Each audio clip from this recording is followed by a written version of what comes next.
Well, good evening, everyone. We'd like to call our Monday, June 9th, City Council meeting to order. We welcome those who are joining us in the audience, those who are logging in, joining us virtually. We welcome you. At this time, we're going to ask Pastor Jamel Johnson, Senior Pastor at Mount Sinai Missionary Baptist Church, if he would come to the podium and lead us in our invocation. We ask that all would please stand for the prayer. Immediately following, if we could please repeat the Pledge of Allegiance together. Pastor, how are you, sir?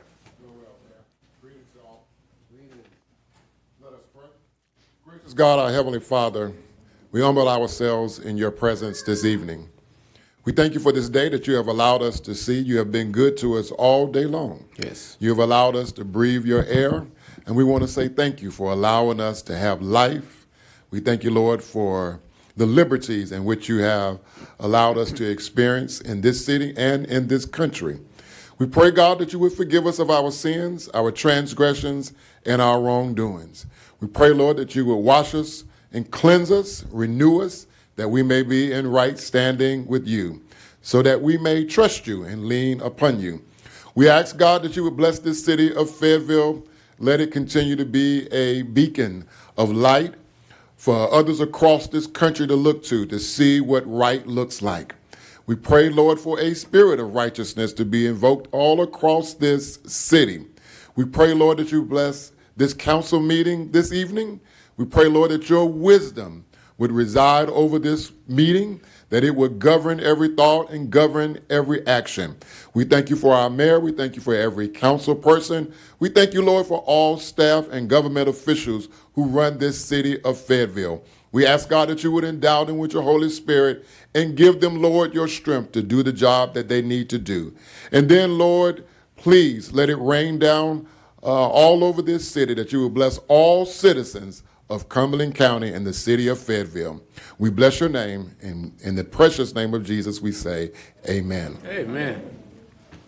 Pledge allegiance to the flag of the United States of America and to the republic for which it stands, one nation, under God, indivisible, with liberty and justice for all. Pastor Johnson, not so fast, sir. Been knowing you a long time. Many do know you. Your father was a former city council member, Reverend Johnson. But if you can, tell us a little bit about yourself and the ministry that you have on Mount Sinai Missionary Baptist Church on Murchison Road. Thank you, Mr. Mayor. My name is Jamel Johnson, and I do pastor the Mount Sinai Missionary Baptist Church, 1217 Murchison Road. 103 years in existence and ministry there, graduate of E. Smith Senior High School. And the ministry of Mount Sinai believes in young people. One of our, I would say our cornerstone ministries is our after-school tutorial ministry. We believe in education. I'm a firm believer in education. And so that's where we put a lot of emphasis as far as outreach ministry. Worship services every Sunday, 8:30 a.m. and 11:30 a.m. Thank you, Mr. Mayor. Yes, sir. Thank you, Pastor Johnson. Appreciate you joining us tonight.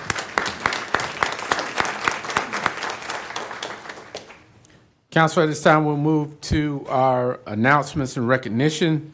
I'll turn it over to Council Member Thompson for a special recognition of Mr. David Council.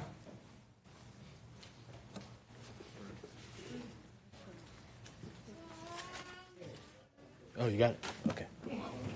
Thank you, Mr. Mayor. Normally, I would come down and make the speech, but I don't want my awardee to stand too long because we get ready to recognize a 97-year-old gentleman who is still doing community watch in his community. Wow. And his name is Mr. David Council, who lives in the Wells Place community here in District 6. A quick bio is Mr. Council is a native of Robeson County. After high school, he left North Carolina and went to live in New York City for 49 years. After that, he came back and relocated back here in Fayetteville, North Carolina, and moved into the Wells Place community, where he served as the Rosa president, the first president of the Wells Place Community Watch Program, and a long-standing block captain. He currently still serves and is committed to his community by still being the block captain of that community. He loves his community and always encourages others to be involved. I was amazed to see him come to the community watch meeting last month at his age and still passing on the tutelage that he has received for over 50 years in his community, passing that on to Mr. Leon Franks, who is a community watch leader who is expanding the services of his community by increasing his number of participants, increasing his numbers of funding, and increasing his numbers of projects and programs that they use in community watch. A lot of y'all don't realize what community watches do, but community watches are the cornerstone of the safety in our community. It's imperative that we pay attention to that because this is Gun Violence Awareness Month, and we're getting ready to talk about an ordinance. So I thought it not unbefitting for us to recognize this individual for the great work that he has done for over 40 years, serving his community then and still serving his community today. So please meet me at the podium, Mr. Council.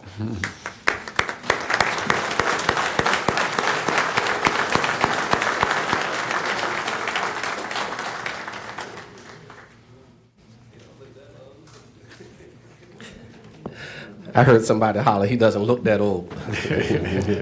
Well, you got to thank God that you're able to be here for 97-year-olds because God can do exceedingly abundantly above all we can ask or think. So looks may be deceiving. So here's a certificate of appreciation, and we're going to give him a city coin. And this presented to Mr. David Council in grateful recognition and appreciation for your number of years of unwavering commitment to Wells Place community and your outstanding service as a leader, neighbor, and advocate. So on behalf of myself, the mayor, and all of council, Mr. Council, we truly appreciate all that you've done for this city and your community. God bless you, sir.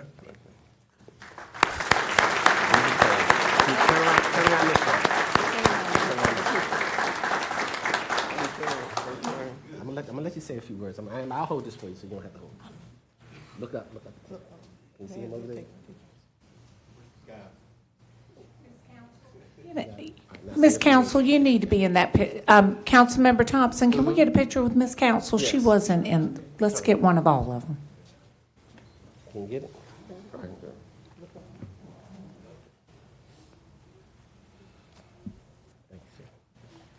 Just a few words. If you're going to say a few words.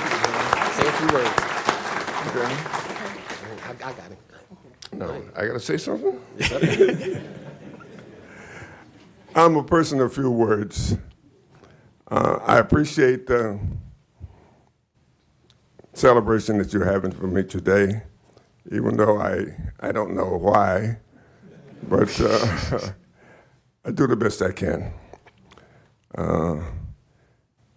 I try to do the best I can for my neighborhood. I love my neighborhood. I love the people in my neighborhood. And I think the people appreciate me for what I tried to do for them. And for this, I'm grateful. Thank you all.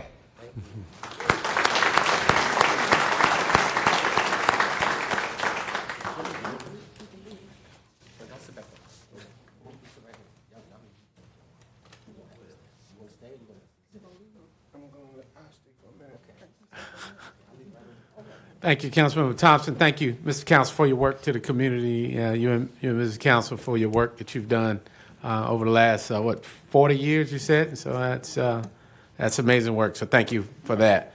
Also, before we move to the next recognition, I'd like to recognize Senator Val Applewhite, who's with us here. Welcome, Senator. Let's give her a round of applause. I hope Raleigh's functioning right up there. So. We'll find out tomorrow. Yeah, all right, moving to the next item, we have, I'll turn it over to Mayor Pro Tem for the Army 250th anniversary. Thank you, Mr. Mayor. So we had plans tonight for the 250th birthday of the Army to give out a proclamation, and we had some top brass from Fort Bragg that were going to come and we were going to present it to, but somebody else decided to take them away for tomorrow, so a VIP is coming into Fayetteville. So we did not want to go without recognizing that it is the 250th birthday for the Army, the United States Army. So what I'm going to ask to do, if you have served in the Army, would you please stand?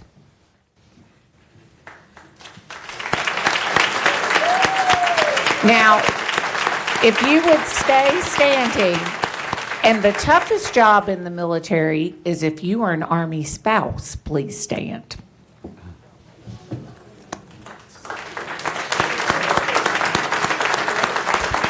Thank you, and happy birthday to the Army. We will be giving a proclamation at the end of the month when Fort Bragg can come and be with us. Thank you. Councilmember Green.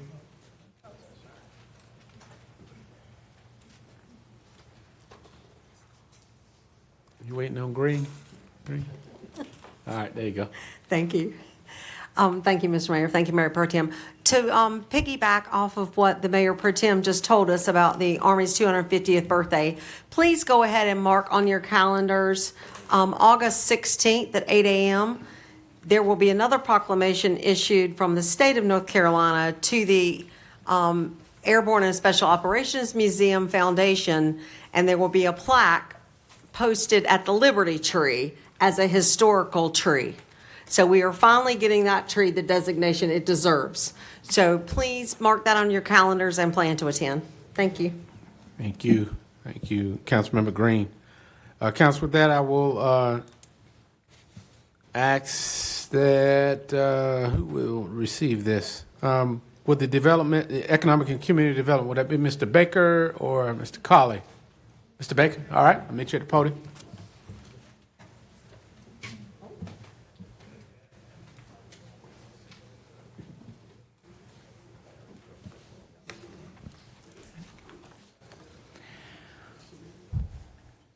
Whereas the month of June 2025 has been designated as National Ownership Month, highlighting the importance of ownership in strengthening communities and supporting economic development.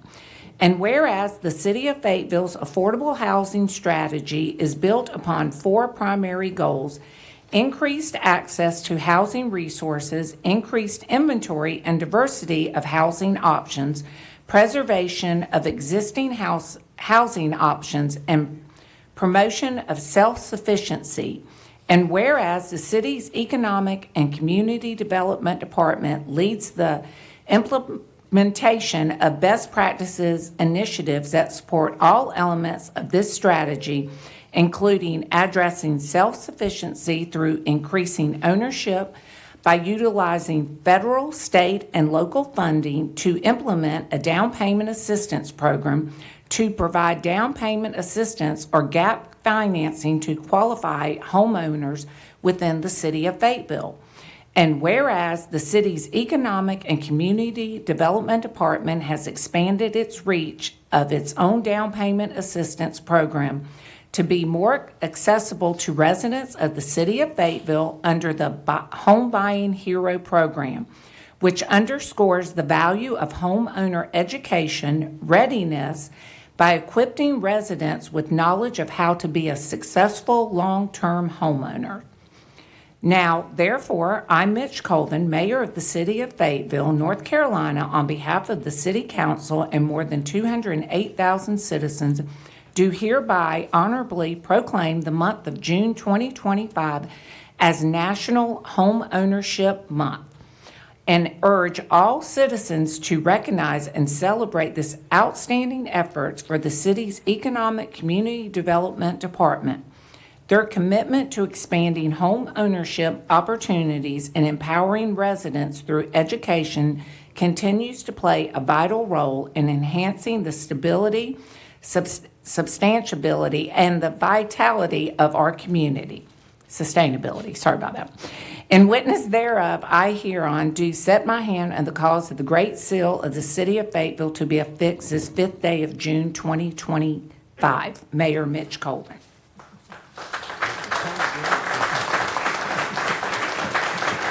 Y'all want to have a word?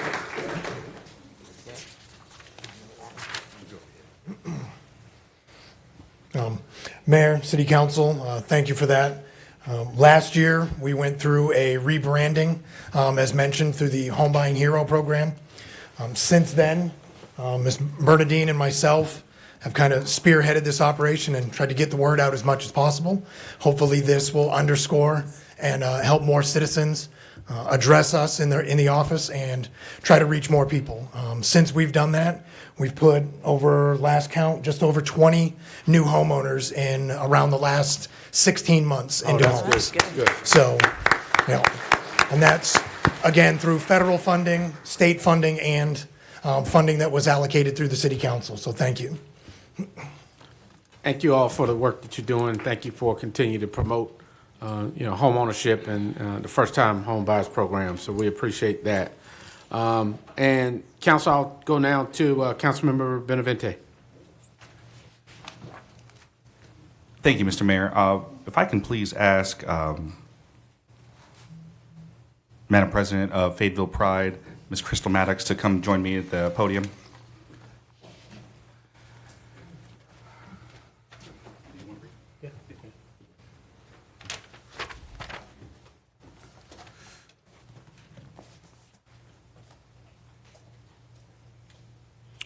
Well, good evening. We have prepared a proclamation to recognize Pride Month, and it reads as follows. It says, whereas every June, communities across the United States recognize Pride Month to honor the history, struggles, achievements, and contributions of the LGBTQ plus community. Whereas Pride Month commemorates the anniversary of Stonewall Uprising of 1969 in New York City, a pivotal moment in the fight for LGBTQ plus rights that have sparked a movement for equality and justice. And whereas members of the LGBTQ plus community have long enriched our society in countless ways, such as educators, artists, public servants, business leaders, caregivers, and neighbors, and continue to demonstrate strength and resilience and courage in the face of adversity.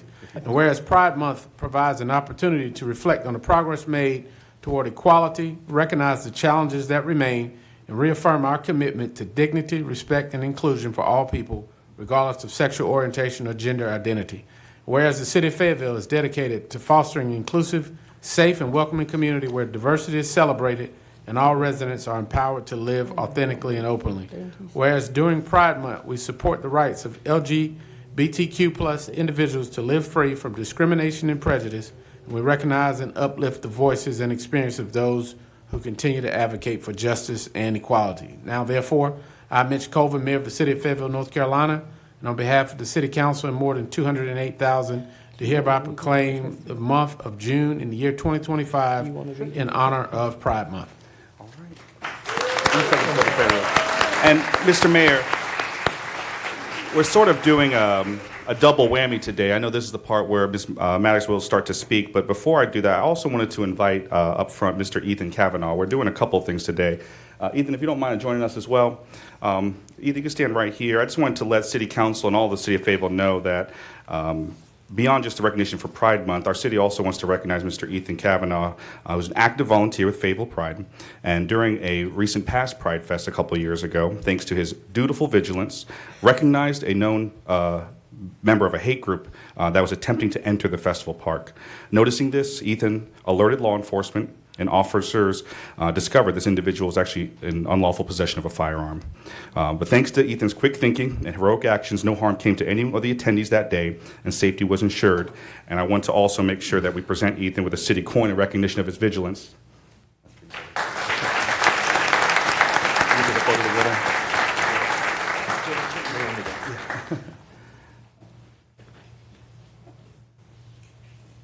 And Mr. Mayor, if I could just ask that Crystal have an opportunity to speak and for Ethan have an opportunity to speak. I think there's some members of Fayetteville Pride today that also like a photo with everyone at the end as well. But Crystal, you can take the mic. You want to go first? I'll get first. Okay, Ethan first. Thank you. Good evening, City Council. My act was simple. I was just in the right place at the right time. I saw something that day that just didn't look right, and just a simple act of running it up the appropriate channels, reporting it, and having it taken care of to keep our citizens safe that day. So I thank you for this recognition and for this coin. Thank you. Evening.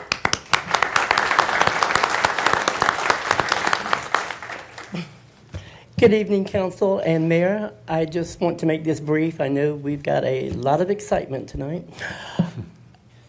I want to make a confession. There's been a lot of talk about Fayetteville Pride over the last couple of months, and part of that conversation has been that our organization has an agenda for your children. And I'm going to confess we do. We want to keep your children safe. We want to keep your children alive. We want to let your children know that tomorrow matters, and we want them to be part of it. We want to put a stop to bullying. in the epidemic of suicide in North Carolina. The fact that two 12-year-old young youth who identified as non-binary committed suicide in Cumberland County February a year ago cannot happen again. So when you say that we have an agenda, we do. And if you don't agree with us on our agenda, please don't run for re-election, because we vote and we watch. We don't just listen, we pay attention. If you want to make a difference in the schools, leave the books. Leave the children alone and take the guns out. Let us have a safety zone for all of our children. It doesn't matter who they love, where they come from, or how they dress to go to school. Children are our assets of the future, and they matter. We also want to recognize and thank the Fayetteville Police Department. Over the last 2 years as president, I have been honored to work with some of the best Fayetteville police officers we have ever had. Former Chief Braden, I cannot say enough good things about him. The advice and the wisdom that he gave our organization, the knowledge that we now have to document, and to keep records and to make a difference, so that when we try to protect the youth, whether it be through a curfew, banning guns and protecting them at whatever cost it takes, we appreciate the work of the Fayetteville City Police Department and officers like we have in the room today. So thank you. Thank you.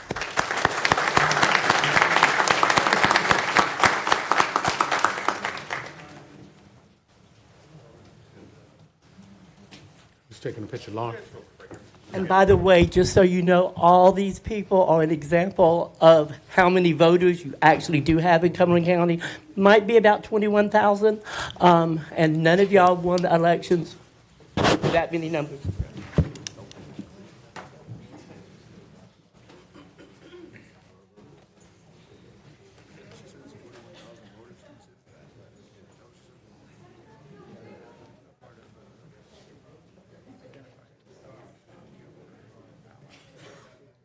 Okay, guys.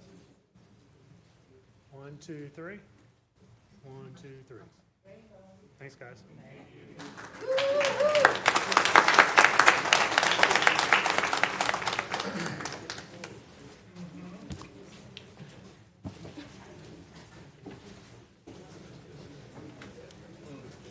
All right, thank you. At this time, we'll ask Senator Val Applewhite. She has a special presentation. Senator Applewhite, we'll turn it over to you. Is he here? And if we can have retired Deputy Fire Chief Alvarez. Come on down. You know your way to this podium.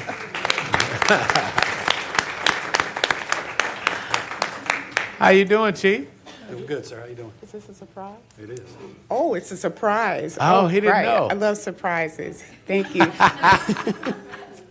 Mayor, City Council, and residents of Fayetteville, it's an honor to be here this evening. And it's always an honor when I get to present the state's highest recognition for civilians in the state of North Carolina.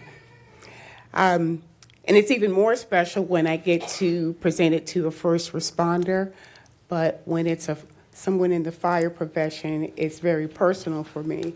I remember being in the Pentagon on 9/11 and evacuating, and for probably about a half an hour, we were on our own, but then the fire truck showed up. It's a profession where you run into buildings when people are running out. It's a profession where you show up in people's most desperate times to bring comfort. You show up at people's homes. And while you may not remember all of the names and all of the faces over your 26 years, 30 plus years, while you may not remember the faces and the names of people, I can guarantee you that they remember you. And I don't know if your family is here today. As we say about the military, you don't serve alone. So this award is not just for you, it's for your family, it is for your children and your comrades that have served with you.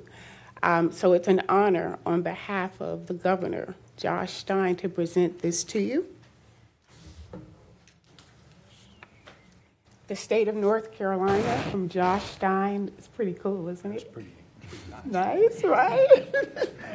How do you pronounce your first name? Moispiel. Moispiel? Moispiel Alvarez. I tried. The Order of the Longleaf Pine with the rank of Ambassador, extraordinary privilege to enjoy fully all rights granted to members of this exalted order, among which is the special privilege to propose the following North Carolina toast in select company anywhere in the free world. You want to say it with me? I'm too nervous. Okay. Here's to the land of the longleaf pine, the summer land where the sun doth shine, where the weak grow strong and the strong grow great. Here's to down home, the old North State. Congratulations on behalf of Grateful State and the Governor Josh Stein. Thank you so much.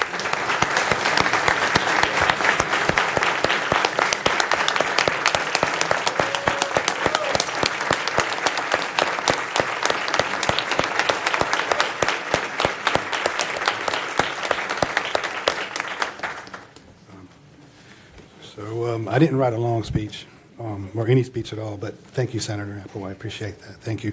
I just want to take a moment and thank the council, the manager, the executive team, all the employees in the city of Fayetteville for their leadership and professionalism. Thank you so much. You made 30 years go by really quick. I still got my hair. So to Chief Dove, Fire Chief Dove, and his staff, thank you. Thank you very much. And most importantly, thank you, citizens of Fayetteville. It was an honor and a privilege. I'm humbled to serve for 30 years in the Fayetteville Fire Department. So that's all I got. But again, thank you.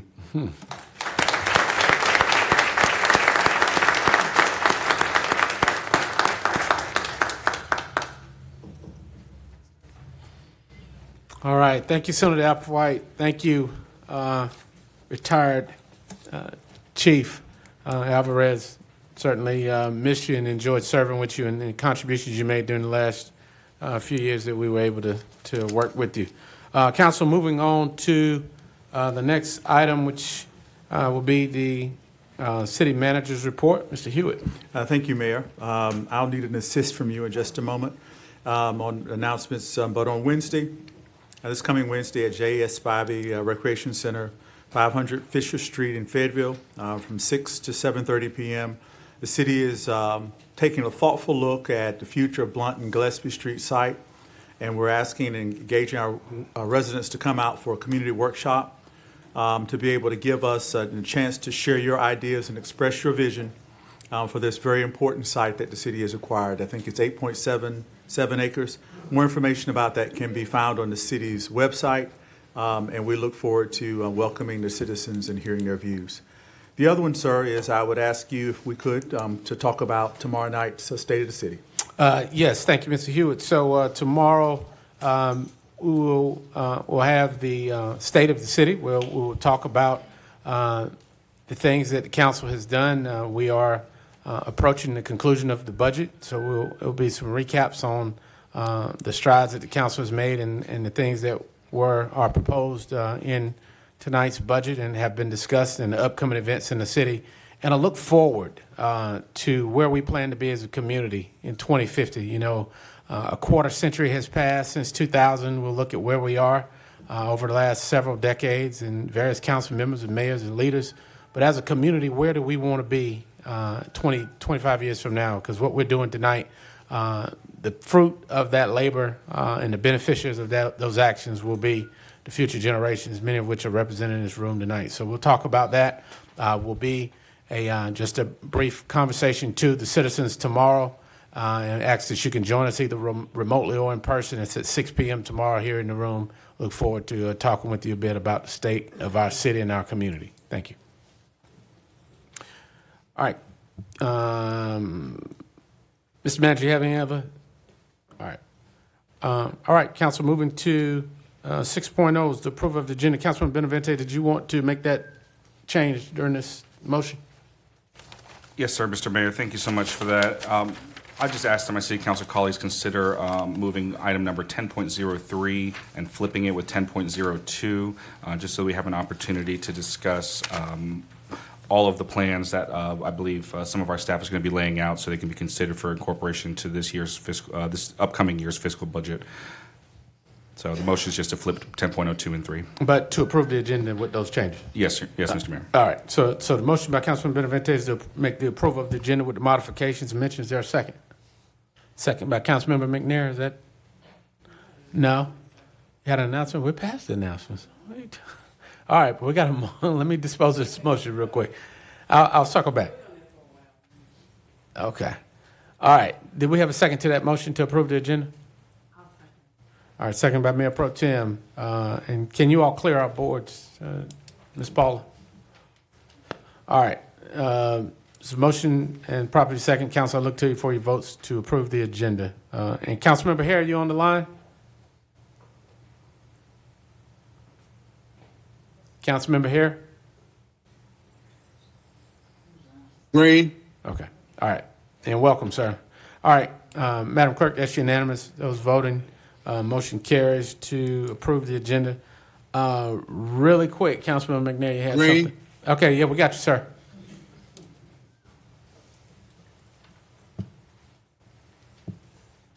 All right, Councilman McNair. You waiting on Green? All right. Yes, sir. There you go. This will only take a minute.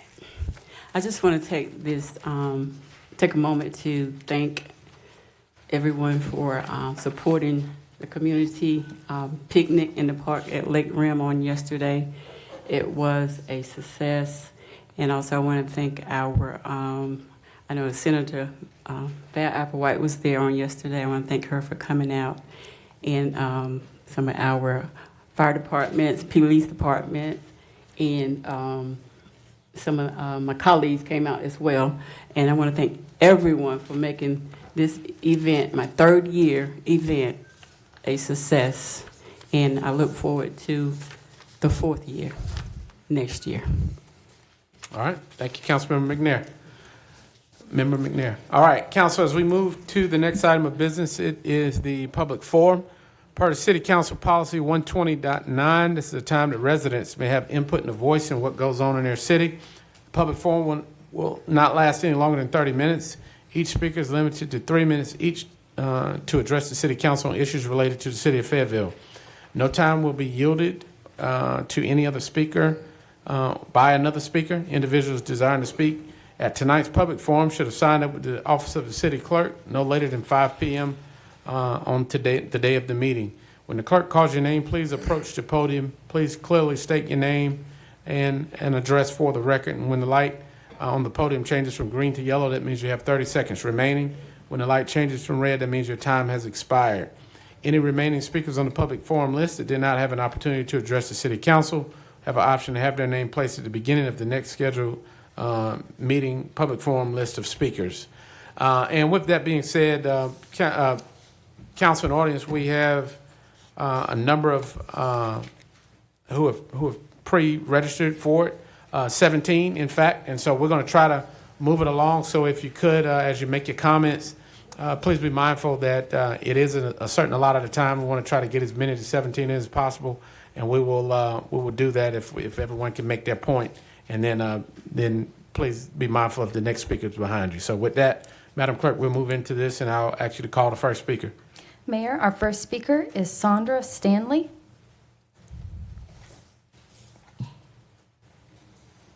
Good evening, Ms. Stanley. Good evening.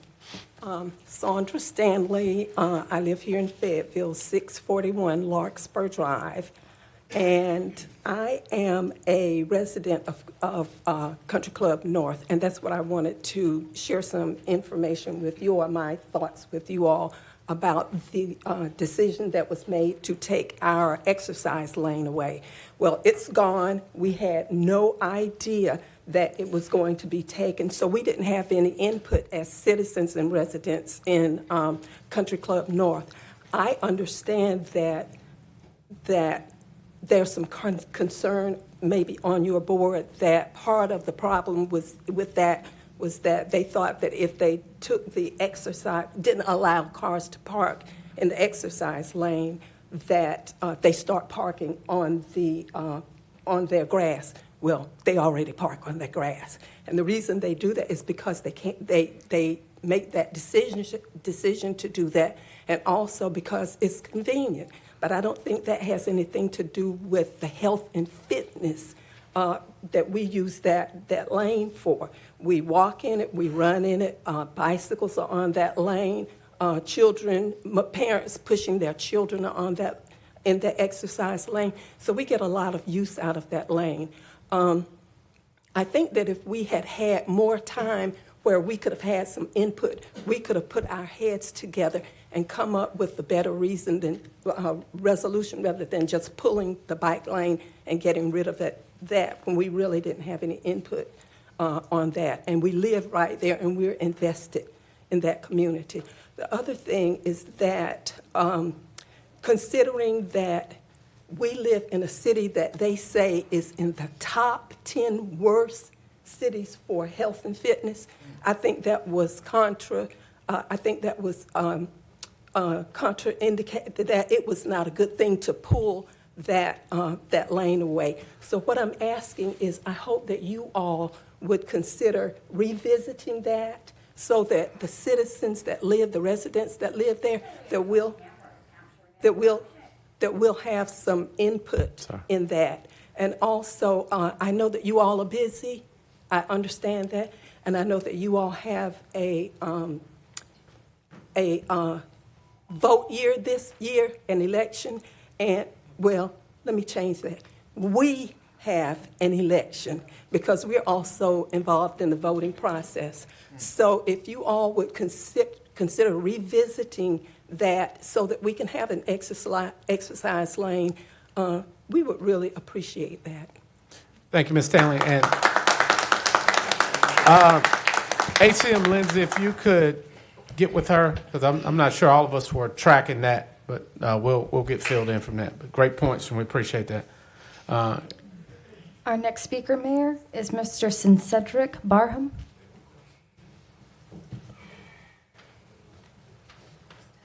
Good evening, Mayor. Good evening, sir. Good evening, Council. As a parent, especially as a father, it's a moment you pray you never have to face. My son, Cedric Barham Jr., was killed at Smoky Bones Restaurant February 26, 2025. He was an ambitious young man, a recent graduate of E.E. Smith, 2024. Another young life gone. I lost my son. My daughter lost her brother. My mother and father lost their grandson. My family has been shattered. But I'm not alone in this pain. In 2024, there was 27 homicides. Already now this year, when I did this research, it was 22 already, and we're only in the month of June. This is a crisis, and we can't keep turning a blind eye. Gun violence is not just a public safety issue, it's a public health emergency and a moral one. So I ask, when will the leaders of this city act with some urgency? Will we move these guns off the streets and out of our youth hands? As a citizen and as a parent, I should not have to worry about my child when they go to the movies or go to school or go to the mall. But here lately, it's becoming the new normal around here. Now, let me be clear. A curfew won't solve this. My son was gunned down in broad daylight. We need to rebuild the trust, the relationship between the communities of our police with the police. They shouldn't just be present when somebody called 911. They should be present when kids are playing and when it's neighborhood gatherings, when hope is still alive. These people committing these crimes, they're getting bolder. So I feel like you all should be getting bolder. We need some change. We need to change the narrative. We need some real solutions. We need some real accountability. We need to change now. We owe that to my son. We owe that to every child in this city and all the grieving families too. We need to ask ourselves how many lives will be sacrificed before we react. It's not just my fight. It's our fight. Just a call to action. Enough is enough. Thank you.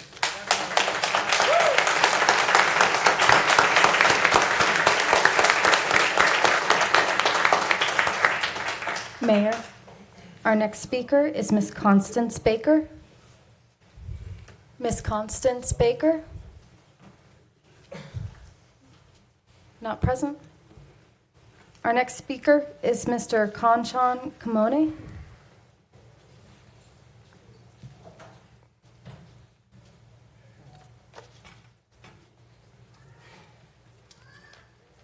Good evening. Good evening, City Council and everybody. My name is Kongchan Kamon or Kong Kamon. I'm from Laos. I believe I'm the only one, the minority in Fayetteville. I don't see any Asian people very often. By the way, I own the house at 206 Campbell Avenue, right behind the gas station on Gillespie, 5 years ago. And I start to do remodeling, and I pulled the permit since January of 2022. And I've been working all along, on the outside, people just drive by and stuff, and it's been like 4 years, it seems like nothing had been done. But actually, I've been working inside the house and stuff. It just, the magnitude of the remodeling, I mean, all the wall and the ceiling is all concrete, plaster. So, and all the wiring, it's so old, it's over 100 years old. Anyway, so the code enforcement, Mr. James Rutherford, insists that they're gonna tear down my house in 2 or 3 weeks, okay? So this is the only house that I live in, and I take care of 3 people at home with no help from welfare, and stuff. Because I didn't get my house complete and then get certified, and get the administrative license, to run the group home, right? That's what I did in Idaho. I took care of my own grandmother 21 years. She passed away 106 years old, 7 years ago, okay? So I love doing this. And then now the city is gonna come tear down my house, And I spent a couple years on it. After COVID-19, I came over here before COVID and then remodeled my son's home. He flew with a C5 Galaxy, and he wanted to sell the house over here so that he can custom build in Delaware. So I came over, and then we got stuck during the COVID lockdown. And then I ended up, buying that house and then try to turn into like the group home, to take care of my people. My 3 friends, one of them is on wheelchair. He got the stroke, 3 years ago. I talked to everybody, and it's helpless. So anyway, they're gonna come to tear down my house. I don't think that's fair, because I'm the minority and stuff, And I just heard that people promote about the housing and stuff. Why can't you guys just support me? And then still have, 3 people under my care, and stuff. Please. Mr. Kamoni? Yes, sir. Yes, sir. Thank you. I think your time has expired, but what we would like to do is to make sure that you have, I think they've passed around some information, but make sure that you have the latest in any of our home repair or to see if you qualify for any of the things that we do have to help you get it back into compliance. But we can't really get into the details, but we'll have a staff member make sure that you know about the city's programs for that. One through urban ministries and then some through community development. Miss Kelly Strickland is over community development. So someone or Mr. Baker may get with you on that, okay? Thank you, sir. Thank you, sir. Very appreciate it. All right. Mayor, our next speaker is Miss Marty McCarty. Miss Marty McCarty? Not present. Our next speaker is Miss Carol Ollinger.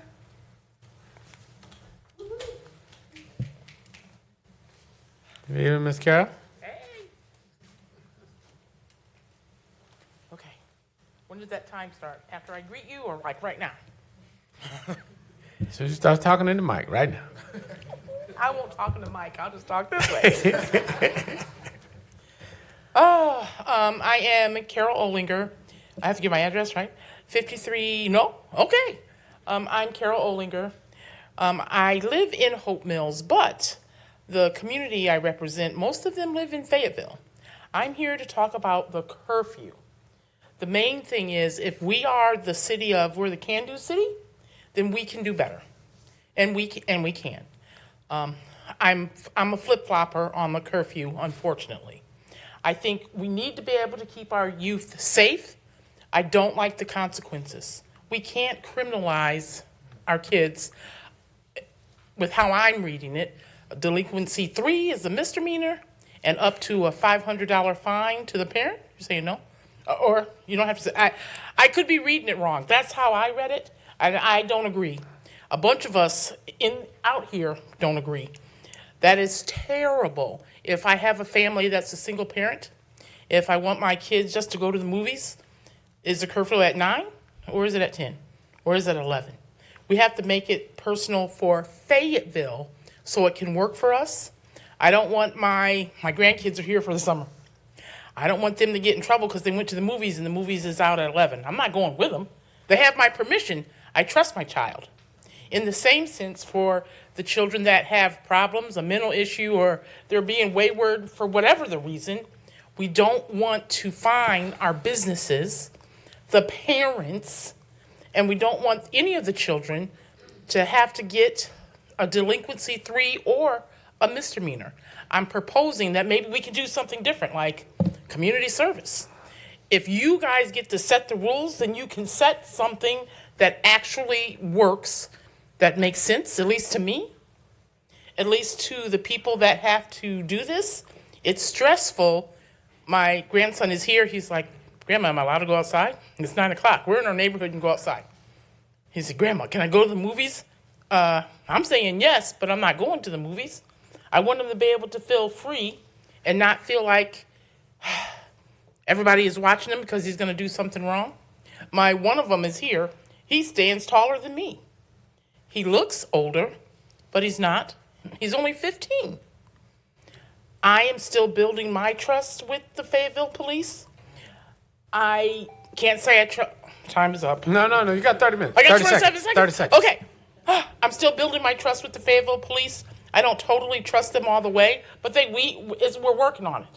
So I think that as of right now, based off previous things that have happened in this community, I can't say for sure that if my child is off work at Taco Bell and he's changed his clothes because he doesn't want to walk home smelling like a Taco Bell, if both of the children, one of color, one of not, who's going to get criminalized? Now time is up. Yeah. Thank you.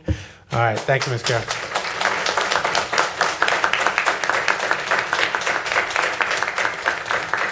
Mayor, our next speaker is Mr. Dennis Murphy. Mr. Dennis Murphy? There he is.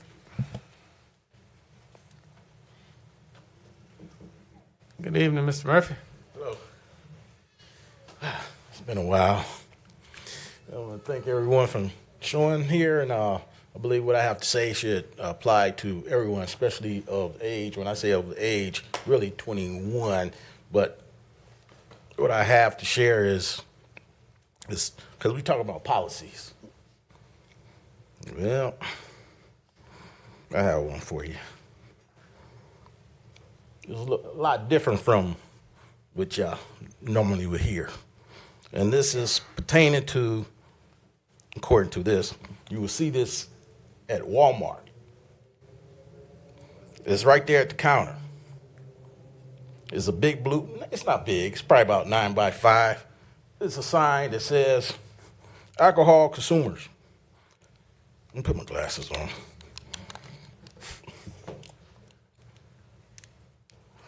All customers appearing to be under the age of 40 will be asked to provide proof of age by showing proper ID.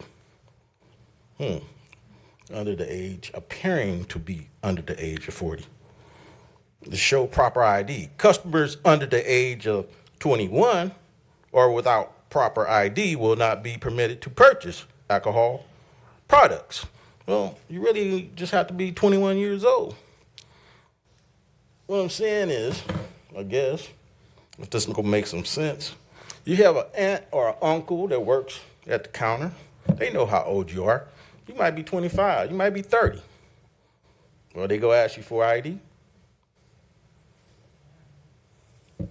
Is your cousin that's about 30 and you just been to the party and he's about 35, you still go ask him for ID? He or she? I give you a little backdrop story. When I was 14, this out in Los Angeles, California. Second week of school being out. I couldn't wait for somebody to show up. Yep. The guys and girls came over. They was all older than me. It was about a little bit after 8 o'clock.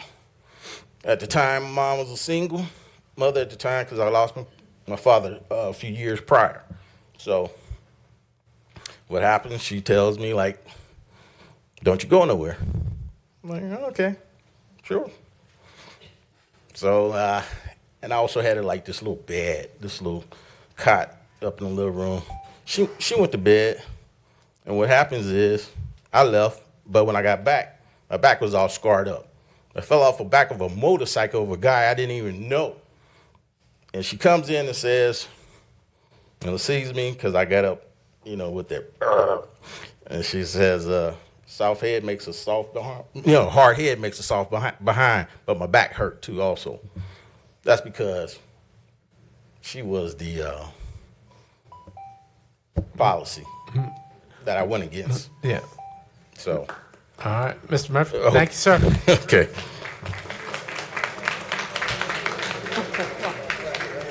All right, Madam Clerk. Mayor, our next speaker is Mr. Sean McMillan. All right. You all, let's give courtesy to our next speaker. Mr. McMillan, good evening. Good evening. Sean McMillan. I'm a Fayetteville native. I reside in District 8. I'm a retired soldier and an educator. Freedom is not free. I want to hold space for the man who lost his son and several other members of his family to gun violence. What I heard from him is an urgent call to action, but it was also measured with the call for a comprehensive plan and strategy. As we plan to celebrate the jubilation of Juneteenth, the celebration of freedom, I give a strong endorsement of the book We Refuse by Kelly Carter Jackson. The book is a powerful reminder that Black resistance to slavery and other forms of oppression was and is foundational to any hope of liberation. We Refuse beautifully presents the antidote to passivity and acceptance of the status quo. The antidote is moral courage and unapologetic resistance. Freedom has never been free and never will be free. The youth criminalization curfew and other City of Fayetteville efforts to criminalize youth, homeless, and immigrants are more in line with the moral ineptitude of 1865 or 1960 than they are with any promise of a better future in the next 25 years. As we celebrate liberation, let us find the courage together to, first of all, admit they're here in North Carolina. The police have a direct lineage to deputized slave catchers. Let's find the courage to admit that policies like curfews, vagrancy laws, and stop and frisk have a direct link to the era of mass incarceration. I think our ancestors would be shocked and disgusted to watch you ignore community calls for independent oversight as a pillar of the OCS, ignore statistics that indicate Black and brown drivers are stopped and searched more than twice the rate of white drivers, and also ignore Governor Stein's recommendation for the Sentinel Event Review. Those are the things I've watched scores of community members request over the last 8 years.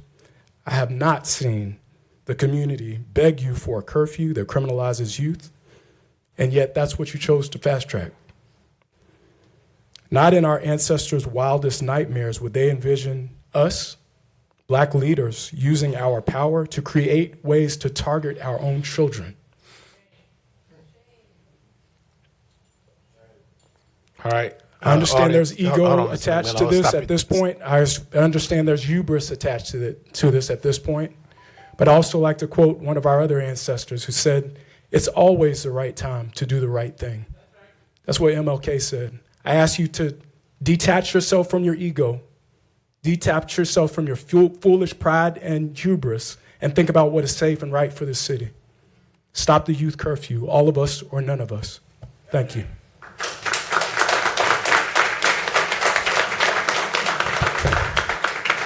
Thank you, Mr. McMillan. And so, audience, remind you, let's give every speaker courtesy. Let's please keep the comments to a minimum, okay, so that we can clearly hear what they have to say during their specified period of time. So, whether we support it or we against it, let's just show courtesy to it. All right, Madam Clerk. Mayor, our next speaker is Mr. Ryan Ford.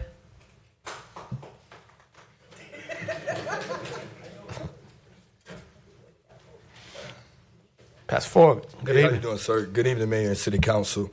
My name is Ryan Ford, born and raised in the city of Fayetteville, North Carolina. I serve as a local pastor, a community activist, a youth basketball coach, and I'm also the founder of Another Chance. I stand before you today not just as a representative of Another Chance, but as a voice for the countless teens in our city who feel unseen, unheard, and often overlooked. Every day we walk alongside young people who are facing unimaginable challenges, poverty, broken homes, exposure to violence, and limited access to quality mentorship. These are not statistics. These are real kids with names, dreams, and the potential to be so much more if only given the opportunity and mentorship with voices that resonate with where they are. I know this to be true because I was once that kid. At the age of 18, I had already become a 3-time felon and was facing serious prison time. I stood before Judge Jim Amons, and he looked at me and said, "I don't know what it is about you, but I'm going to give you another chance." And if you're familiar with Judge Jim Amons, you know that that was nothing short of divine intervention. Because of that second chance and through the work of our programs, we've been able to reach and impact lives of young people who are now walking a great path. Just to name a few who are in attendance today, Tyler Hines. He became a mentee of mine at the age of 12. He has graduated this year top of his class and received a Division I scholarship to Gardner-Webb University. Xavier Greer, student athlete at 71st High School. He is the team captain for the football team, which has represented our city in the state championship for the last 2 years. Tyler Jones, 9-year-old #1 football player in the state of North Carolina who plays for the number 14 team in the country. I believe that at risk does not mean at loss. It means at risk of falling through cracks unless we stand in the gap. We have been doing just that. We offer mentoring programs, mental health support, job readiness training, and academic tutoring in a safe place where teens can come and receive healing and help. That's why I'm here tonight. But the truth is we can't just do it alone. The demand is growing and obvious. The need is urgent. And that's why I'm here tonight asking the council to consider funding our program, not as a handout, but as an investment in the future workforce, our city, an investment into safer neighborhoods, an investment into reducing crime and improving graduation rates. Your support could expand our reach, allowing us to serve more youth, train more mentors, open doors for young people who just need one person to believe in them. I urge you to see this not as a line item in your budget, but as a lifeline to our youth. Let's be the city that doesn't just talk about change, but funds it, builds it, and lives it. With all honesty and transparency, I can see why some of you desire to put a curfew into place, but I also see the other side of the coin and the disadvantages that come with such curfew. But the reality is this.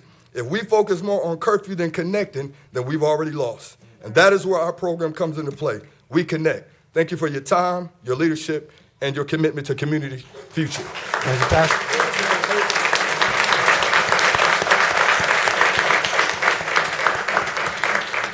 Mayor. Oh, go ahead. Yeah, thank you, Pastor Ford. Make sure that you connect with Ms. Strickland or Alex Baker as this budget reloads. There's some additional resources in there for programs that kind of sound like it aligns with what you're doing. I know you're doing some good work, so make sure that you connect with them, and they'll talk to you about it. Madam Clerk. Mayor, our next speaker is Miss Angela Tatum. Good evening, Ms. Tatum. Good evening.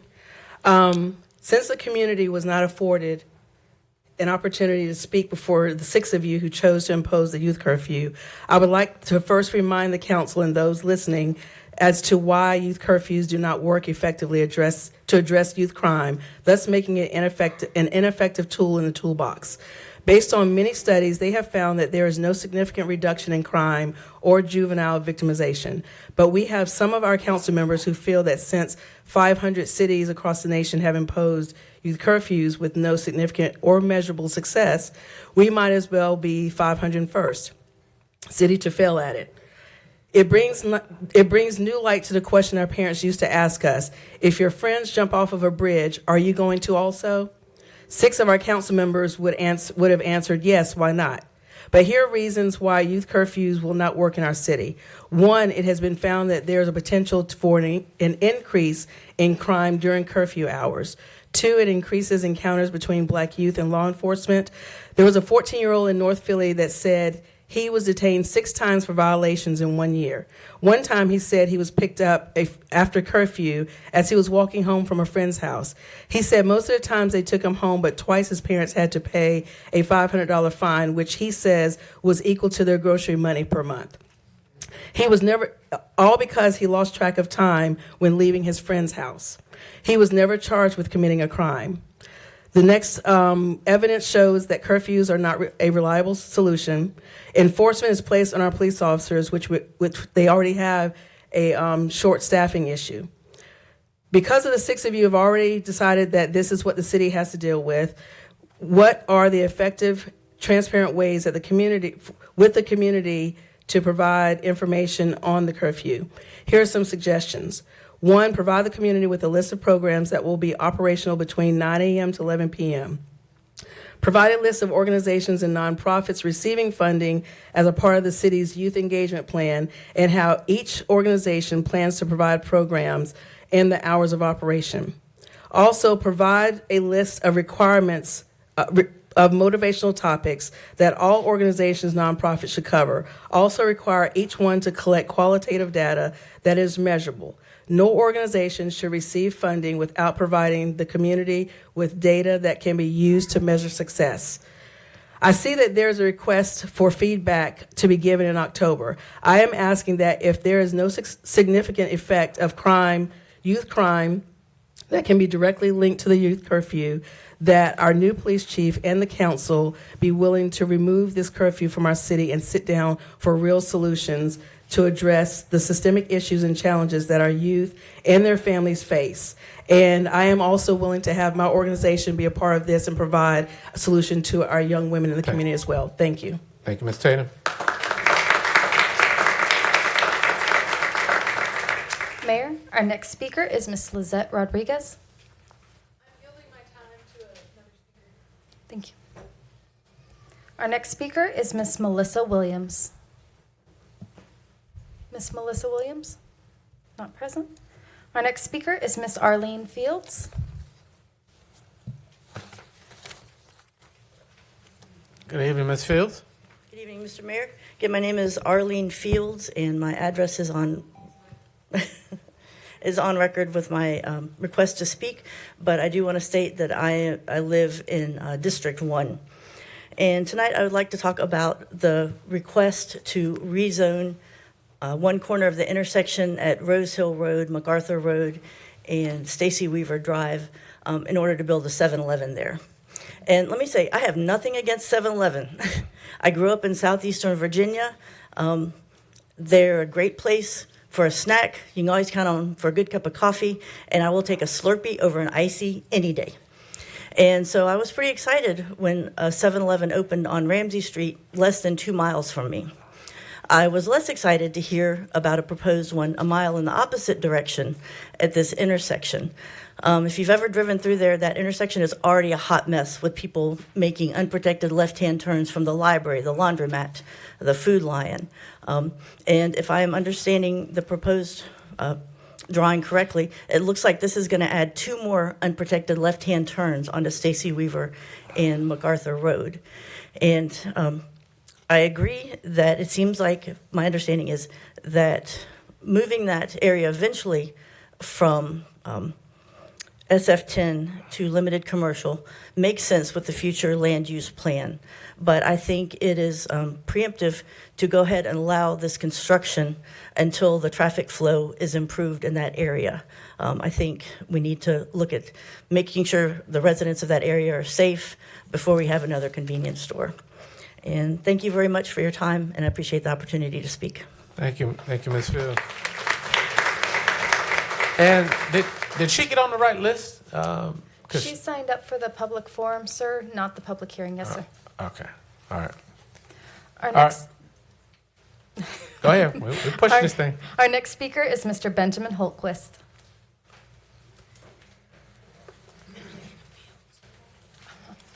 Good evening, Mr. Holtquist. Good evening, sir. My name is Ben Holtquist from Strong Towns, Fayetteville, and I'm here to talk about the city budget. There have been a lot of news lately about the need for improvements in and around Fayetteville. Whether it is our crumbling schools, our inadequate stormwater system, our inability to maintain city roads without state assistance, or our lack of pedestrian infrastructure, one thing is clear: Fayetteville is broke. In addition, the proposed budget raises taxes and cuts services by $1.3 million. Fayetteville isn't alone. All across America, cities and local governments are raising taxes and fees and cutting taxes, or cutting services. They may see increased revenues, but they aren't keeping up with rising expenses. While each local government has unique challenges, they are all going broke for the same reason: sprawl. Instead of treating their land as a valuable resource, they are squandering it with vacant lots, abandoned shopping centers, and mostly empty parking lots, chasing growth through low-density single-family homes and big-box stores farther from downtown every year. What I have in front of you and showing here, sorry if it doesn't show very well. This picture is a net cost model of Lafayette, Louisiana, conducted by Urban 3, an urban planning consultant. In addition to our namesake, we have a lot in common with Lafayette. We both have an older, denser downtown, shown here in black, representing net positive revenue. We also are both surrounded by low-density suburban-style development, shown in red, downward spikes representing net negative revenue. Our low-density suburban developments do not generate enough revenue to pay for all the roads, utilities, police, firefighters, and transit services, or city overhead that they require. To put it another way, our older, poorer neighborhoods are subsidizing our newer, richer neighborhoods. Most people want large, single-family homes with big lawns, the ability to drive everywhere without congestion, and have convenient parking wherever they go, but nobody wants to pay for it. I recommend you hire Urban 3 or a similar consultant to conduct a similar analysis of Fayetteville and invest in net positive areas on the map, like downtown. Don't invest our valuable budget dollars in low-density projects on the edge of the city, like our county is doing with the Crown Complex, for example. I also urge you to allow the gentle densification of the city by removing parking minimums, allowing the next level of density in all residential zones, and removing minimum lot sizes throughout the city. Thank you. Mayor, we now have 2 minutes left and 3 speakers. All right, council, before you we have well, first of all, are all the 3 speakers here? Mr. Shimon Virgil. I see Dre Sean and Chaliko. I saw him here, somewhere. So all 3 are here? Yes. Okay. Mr. Mayor, I just asked that we add 9 minutes, 369, 3 minutes to each of for us, the last 3 speakers to speak. All right. So motion by Councilman Benavente. Is there a second to that? Second by Councilman Davis. Discussion on that. All right, council, I'll look to you for your votes on that. Green. All right. Madam Clerk, keep rolling. Councilman Harris, green. All right. Yes, sir. Mayor, our next speaker is Mr. Shimon Virgil.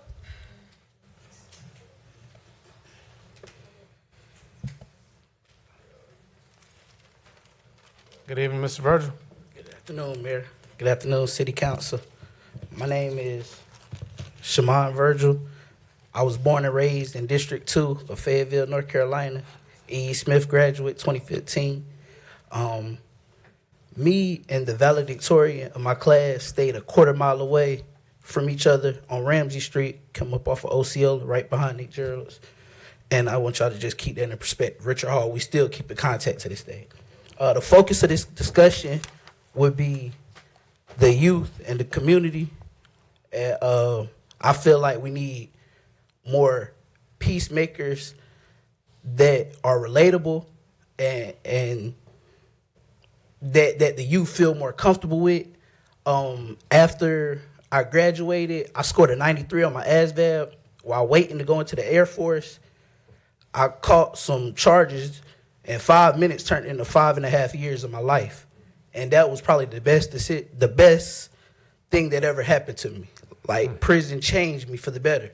It made me wise behind my years.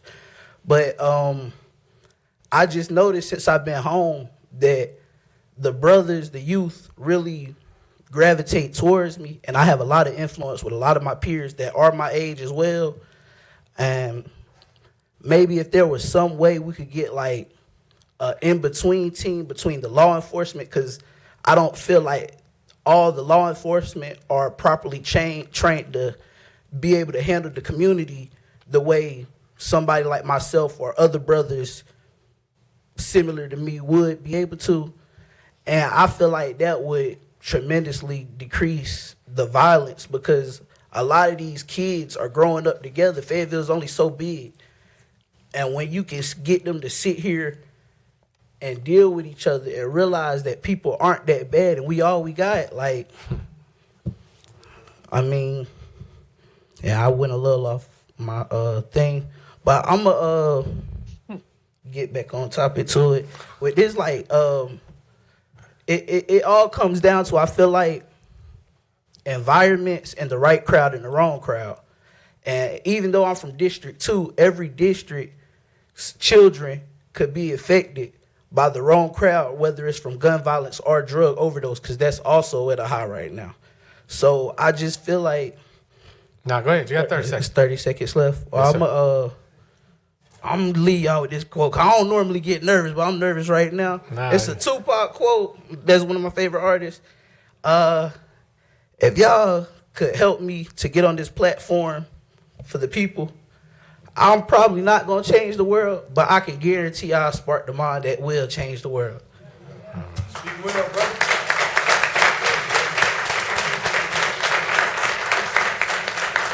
Mayor, our next speaker is Mr. Chilico Hurst. All right, Mr. Hurst, let's go. Fayetteville, North Carolina. Greetings, City Council, citizens. I come before you. First, I was a little angry. I'm still slightly angry now at the plight of the homelessness in the city of Fayetteville. The blame does not solely rest with you. The blame really rests with the previous Salvation Army captain that was appointed to his position. When you have incidents in the business world and management of funds, when funds get misspent or missing, the business world calls that embezzlement or misappropriate use of funds, but minorities, we call it stealing. But they never get prosecuted. But we got a jailhouse down the street full of individuals for stealing stuff out the mall or stealing honey buns out the 7-Eleven store. We had a different kind of point in the city of Fayetteville. I see the funding, we've been adding funding to the restoration of what I call the slave market, which is an eyesore, where my culture was sold. Funds going into that, but we got these individuals because of the misspent funds, appropriate use of funding for the homelessness, they out on the street, an influx during this year because of that. That funding could have been helped to feed the homeless and house the homeless. I hope y'all still got them vouchers for the homeless individuals. On my way up in here, I noticed on the news that 700 of the Marines have been activated for the situation in Los Angeles.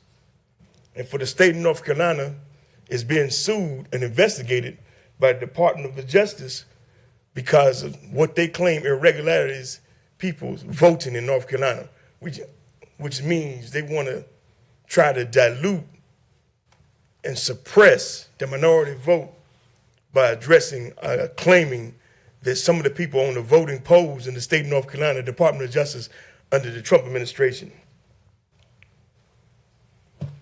And lastly, the individual that's the intern chief here in Fayetteville, we need to applaud him and thank him for what he has done. Because it hasn't been long, about 4 years ago, where those in military uniform pulled their guns on unarmed civilian protesters at the slave market as we went around it 8 times for 40, and supposed to kneel for 46 seconds. So everybody in uniform isn't supposed to be celebrated. Thank you for your time and consideration. Thank you, Ms. Hurst. Mayor, our final speaker is Mr. Drayshawn Spearman. Good evening, Mr. Spearman. Good evening, Mayor. How are you? Good, sir. Good evening, City Council, City of Fayetteville. My name is Drayshawn Spearman. I am a proud native of Fayetteville, North Carolina. I grew up in District 2, went to school in District 3. I was SGA president of E. Smith High School in 2017 before I took a full academic scholarship to Morehouse College in Atlanta, Georgia. During my time at E. Smith, I worked alongside now Associate Superintendent Dr. Melody Chalmers to drive our school's mission to prepare students and successfully interact with the global community. I went on to the Disney Dreamers Academy where I was named Steve Harvey Disney Dreamer of the Year, and that was a very big turning point at that point in time. I went down to Morehouse, I studied sociology, I became a DJ. I was named top HBCU DJ in the nation back in 2020. I've had the chance to work with names such as Google, Puma, Under Armour, even the city of Fayetteville. I'm a founding member of the 2-6 Project, a pretty notable nonprofit here in the city. We work very closely with both the mayor, the city council to do things with our youth, massive programming. But today I'm here to talk about the nuisance party ordinance that's been brought to the council on behalf of the city police. As a DJ and a leader in the community, I actually have a few other organizational leaders and business owners here with me. If you guys are with me, can you stand for me? Don't be scared. I appreciate the support. So I'm here to address that party ordinance, right? So my birthday is May 1st. I do a pool party every year for my birthday. It started in college, right? And it started as something very, innocent. And I think upon my return back to Fayetteville, it was a highly anticipated event, and many people tried to duplicate it. And I think it has now led us to this point in conversation, and I'm getting away from my notes, so I'm gonna just speak from the heart. I believe that it's gotten to a point to where now, like, we're trying to change ordinances and we're trying to make it a criminal thing for people to get together and have a good time.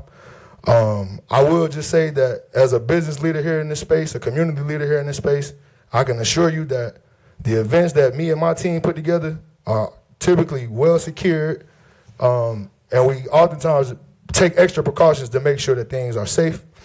I get to my point to just say that it does not make me a nuisance or a criminal to be popular in the city. I think that my work within the city alongside the 2-6 Project and prior to the 2-6 Project has shown my long-term dedication to making the city a better place. But I also believe that there are other people that look like myself that don't get afforded that privilege and that opportunity and that benefit of doubt. So I'm just here to... Oh, I'm sorry. Drayshawn, Yes, he's preaching so good, man. I saw you. It's all good. But Yeah, your time has expired, so we appreciate that. I don't know, was there a public hearing component to that, or was just the first read of that?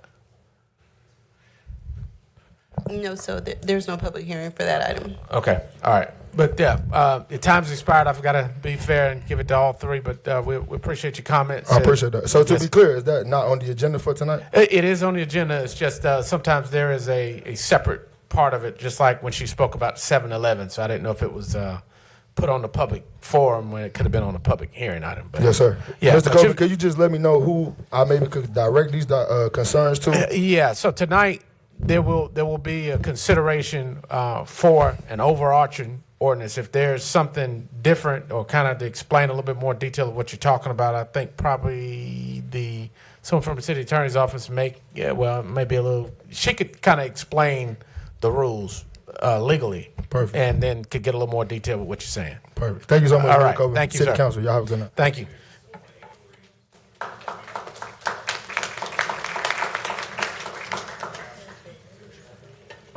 Yeah. Yeah. So we'll get to that item momentarily, and then I'll call on you. I'll see your button push. Push your button. All right. Gotcha. All right. So thank you all for getting through the public forum. All the speakers were heard, and we appreciate their comments. Do want to make just an overarching statement about there were a number of organizations who spoke tonight about various youth programs you may have or ideas that you can have to help us expand the youth programs here. Community and economic development is for that purpose. So we have micro grant programs. The city council, if the budget is adopted tonight, has doubled that. It's more of a low barrier, kind of a piloted program where organizations can apply. You can also have some specific things that you have. If you have a little bit more detail or your organization or your initiative is a little more advanced, that you could put that together. But Alex Baker and his team at Community and Economic Development are for that purpose. So please make sure you apply so that you can expand your services if there's some partnership opportunities with the city. But council, thank you for entertaining that. We'll move now to the consent. I'll go to look for a motion to approve the consent. Councilmember Thompson. Motion to approve the consent, Mr. Mayor. All right, it's a motion by Councilmember Thompson, seconded by Davis. Yes, sir. All right, discussion on the motion for consent. All right, council, I'll look to you for your votes, and this approves the consent. Mayor, my vote is green. Thank you, Councilmember Hare, and then Councilmember Benavente. His affirmative because he was not excused. All right, so moving to the next item, the public hearing. Item 9.01, notice of appeal, request to rezone. Mr. Harmon, turn it over to you, sir. Thank you, Mr. Mayor and council. Give me 1 sec to pull this up. So this is an appeal case of a rezoning or map amendment that was denied by the zoning commission back in April. You'll also recall that this was on your May 27th agenda, and the applicant requested that it be moved to tonight, and so that's where we are. That's how we got here tonight. So case P2513, this is a property owned by Paul Thompson Development Corp. They're looking to go from SF10 to LC, or limited commercial. This is a straight rezoning. There are no development conditions tied to this. This is at 549 Stacy Weaver Drive, and you'll see a little better where this is here in a moment. It's 2.1 acres altogether. This is a property here at the corner of MacArthur and Stacy Weaver, where it also intersects with Rose Hill. So currently this property is zoned SF10. Our land use plan calls for this area to be neighborhood mixed use. On part of this property that's up for the rezoning tonight is this what appears to be a single family house, but it's been used as a office for a number of years for different types of offices there. Just some photos of the surrounding area. Behind it You do have a little wooded area before you get to, I believe that's part of College Lakes back there. You got one of the Cumberland County libraries across the street from this location. It is a fairly busy intersection here with a Circle K kind of diagonal from this. And then at the other corner of the intersection is an undeveloped parcel. So the proposed, as far as the staff representing of this, the proposed rezoning does align with the future land use plan, which looks at for a mixed-use neighborhood by reducing moderate intensity commercial development to fully realize the land use plan's goal. Careful planning is essential to balance commercial activity with residential compatibility, traffic concerns, and incorporate residential components. As always, the technical review committee will play a critical role in ensuring that any future development aligns with those principles. Again, originally the staff did recommend approval, although the zoning commission recommended or did deny this case, saying that they felt it was inconsistent with the land use plan and other plans of the city. If you have, and again, this is just a straight rezoning. You'll hear 7-Eleven brought up. They have been to a TRC meeting with a proposed site plan for 7-Eleven, but it's not conditioned as part of this rezoning. So if you would hold any questions you have for staff till after the public hearing, we'd appreciate it. All right, thank you, Mr. Harmon. So with that, we're going to hold the public hearing where the city council formally seeks your input.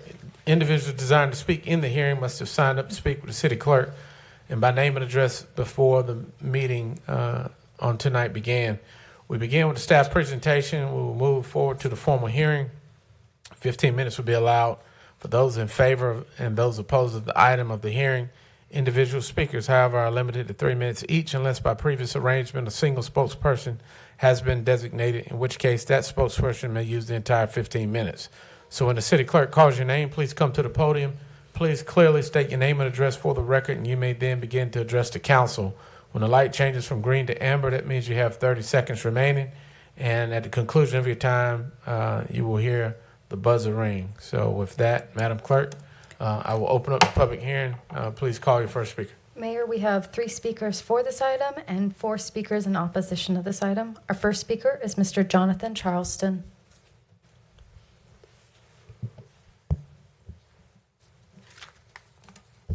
Evening, Mr. Charleston. Good evening, Mayor, members of council. The other 2 speakers have yielded their time to me, so I'd like to have the entire 15 minutes. And that portion that I don't use, I'd like to reserve for rebuttal. Ms. Victoria Curtis and Mr. Patrick Bedronis. Okay, thank you.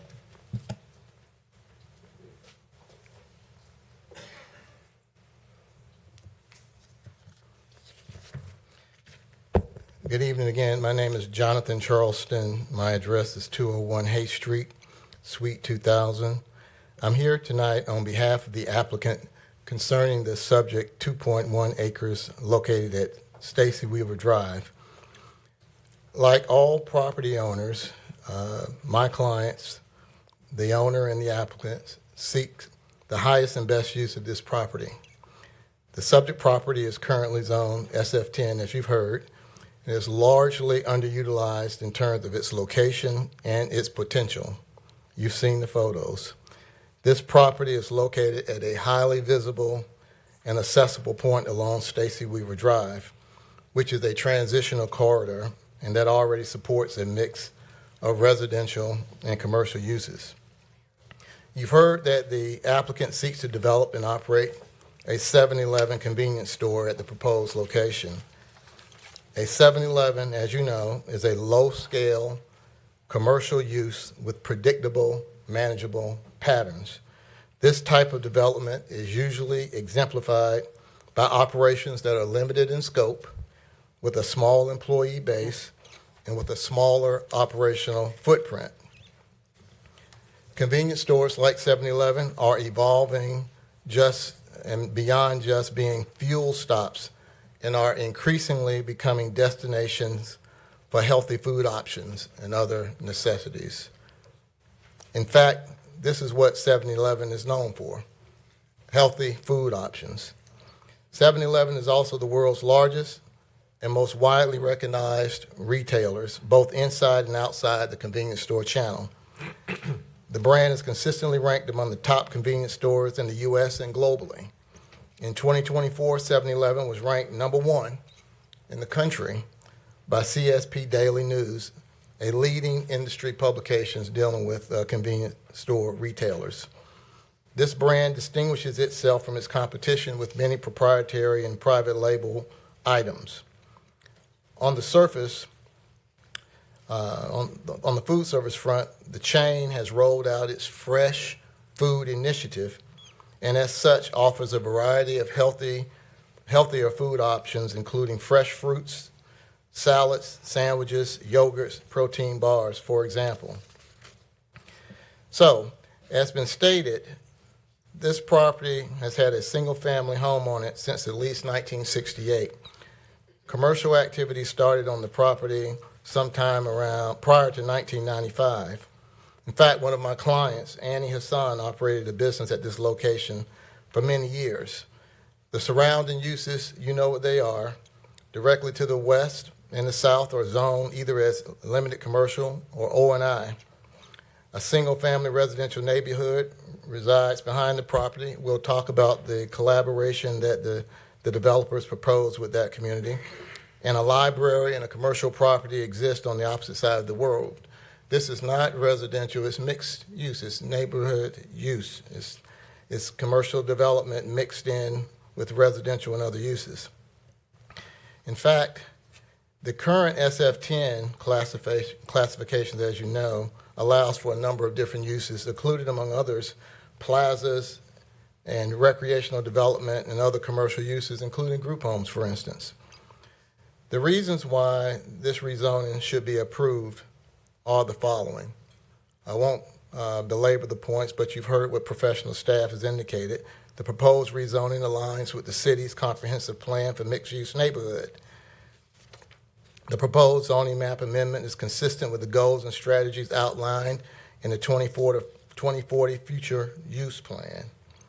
The proposed 7-Eleven, in fact, supports the plan's goal of promoting economic development by providing services to multiple neighborhoods. The professional planning staff recommended approval of the map amendment on the grounds that the proposed zoning map aligns with the future land use plan and the UDO.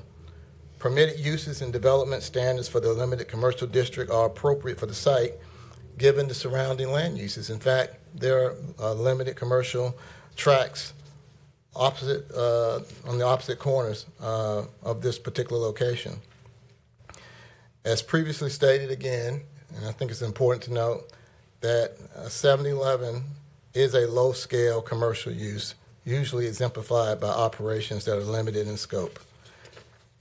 Now, the community raised concerns. There was a community meeting, and the developers who are here tonight from South Carolina, and then Crawford McKeithen and Franklin Johnson, who are involved in the project as well.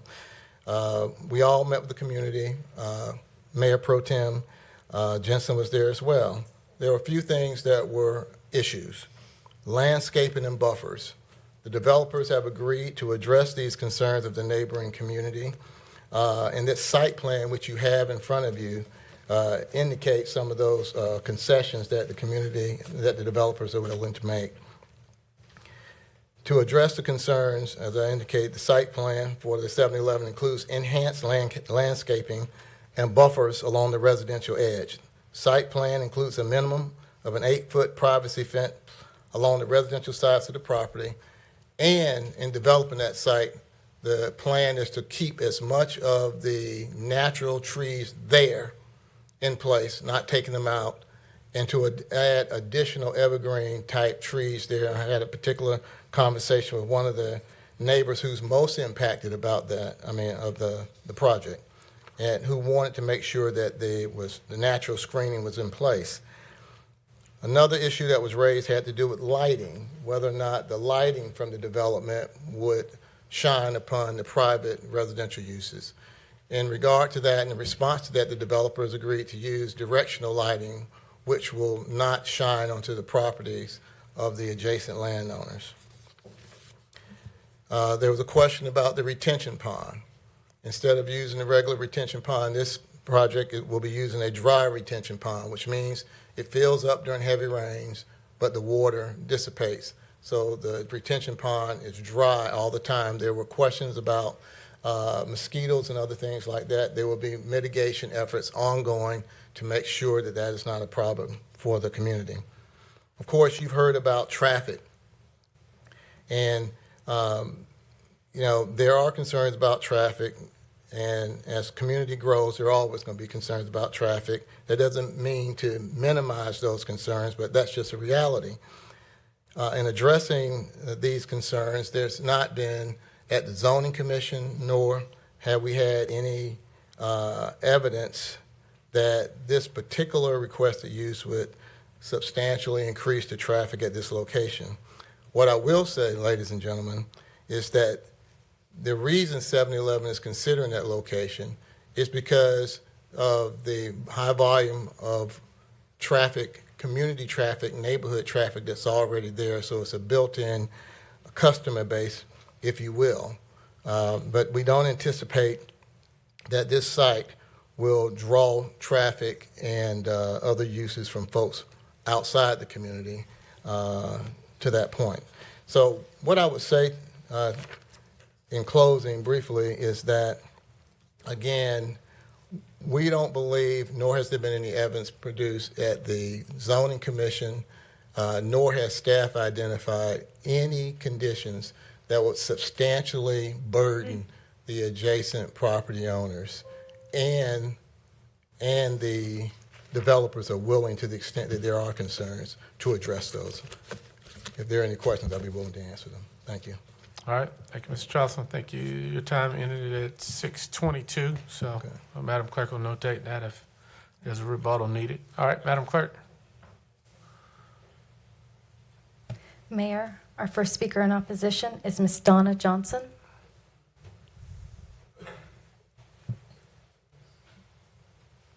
Good evening, Ms. Johnson.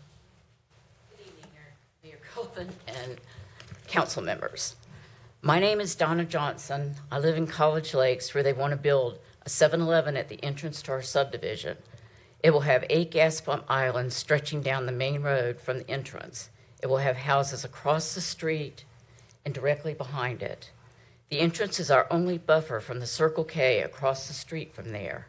It will be the only subdivision in the city of Fayetteville to have a gas station at the entrance. There are already 7 gas stations within a mile radius of College Lakes. Tonight I'm going to talk about the safety and health of people, especially their children, living near a gas station. Before I do, in case I run out of time with 3 minutes, I would ask the council members to put themselves in our place and think about how you would feel if you and your children had to live next to this toxic environment. From Scientific American, is it safe to live near a gas station? Despite all the modern health and safety guidelines they must follow, gas stations can still pose significant hazards to neighbors, especially children. I'll come back to this. From research at Columbia University School of Public Health, are gas stations safe near homes? Air pollution. Gas stations can release pollutants like ozone and benzene into the air, and their underground storage tanks can leak potentially contaminating groundwater. Gas fumes, car exhaust, and emissions from underground storage tank vents raise ozone levels, potentially leading to respiratory problems like asthma and even cancer like leukemia. Emissions from these tanks can have harmful effects on bone marrow and decrease red blood cells, according to the CDC. It can affect the immune system, increasing infection risks. The Department of HHS has determined benzene causes cancer in humans.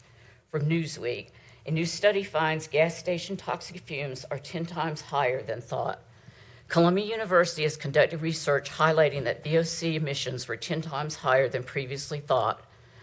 This research has implications for distances from gas stations to schools and residential areas, and it says it may not be sufficient to handle the amount of toxicity found at them.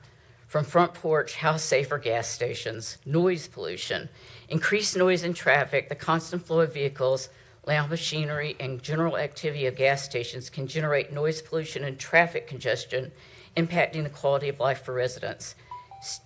Stations and their convenience stores, especially ones with a kitchen, experience more frequent fires, pedestrian and vehicle collisions, and crimes of opportunity, such as theft and robbery. According to Zillow, people driving in and out of the intersection, getting gas, food, drinks, hanging out, while they fill up hurts property values significantly.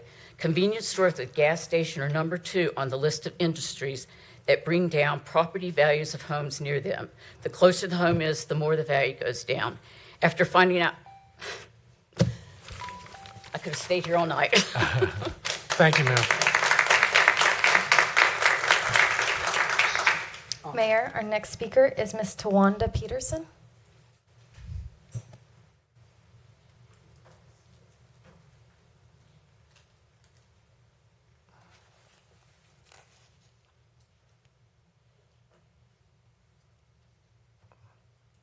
Hello, my name is Tawanda Peterson, and I live at 5027 Hampshire Drive. I'm a veteran, and I served in the Army in Uzbekistan and Afghanistan. When I got out the Army, I decided to make Fayetteville, North Carolina my home. My home is on Hampshire Drive, and I've been here for 12 years. When I open my back door, all I see is woods, and I see the birds. I see bluebirds, redbirds, I see all beautiful birds, and that gives me peace every day. But now this owner wants to take away my peace. We don't need or want a gas station. But yes, the traffic is bad. What we need is some turning lanes and sidewalks like right now, on Stacy, especially on Stacy Weaver. If you vote yes for the gas station, I need accommodations. We have no drama on our street. We walk up and down our street because it's a dead-end street, and most of my neighbors, we get along with each other. So I want to keep safety in our neighborhood. By having an 8-foot privacy fence, plant trees to replace the ones they take down, either evergreen trees or dogwood trees would be great. And also trees will help the noise because we hear a lot of traffic on our road, day and night. So we need a buffer, a sound buffer, and the trees will help. There will be a retention pond behind my house that I was told would be a dry pond, which is fine. But I don't want to see a pond. That's why I want the fences for, to block my view. I need to continue to keep some peace in my life. Whether I stay or whether I move, your decision today changes my life. Thank you.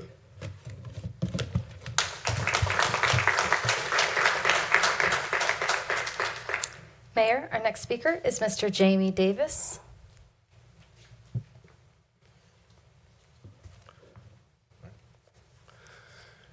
Good evening, Mayor, council members, and city staff. Good evening. My name is Jamie Davis, and I'm a proud resident of College Lakes. I live at 458 Bayshore Drive. I'm also a veteran, a parent, an educator, and a coach. I care deeply about our community and the opportunities available to the families who call this area home. Tonight, I'm asking you to reconsider the zoning that would allow a 7-Eleven or gas station to be developed in our neighborhood. We already deal with heavy traffic on MacArthur Road every day. During peak hours, it's congested and often unsafe.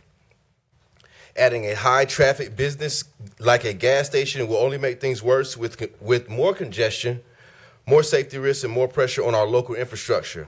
Instead of a gas station, I believe we should pursue a project that brings a long-term value to our community, like a regional entrepreneur business hub modeled after the one on Murchison Road. That center has made an impact since opening in September 2022 with $109.3 million in contracts, 182 businesses started, 657 jobs created and retained, 6,562 clients served, 789 events held, and 16,546,000 participants, and ultimately $18.8 million in capital formation. That's the kind of investment that transforms lives and builds strong neighborhoods. College Lakes is filled with veterans, service members, working families, and young people. People with talent, drive, and ideas. What we need is access. Access to job training, access to business support, and access to opportunity. And a full business hub isn't feasible. And if a full business hub isn't feasible in this location, we should still explore community-focused alternatives such as a workforce development satellite center, a co-working and innovation space, or possibly a multi-use community resource center. Let's not settle for something that adds gas pumps and traffic. Let's choose something that adds value, something that reflects the strength and potential of the people who live here. Thank you for your time, and thank you for your dedication to building a stronger District 1 and Northside. Thank you. Mayor, our final speaker is Mr. Carlos Hance.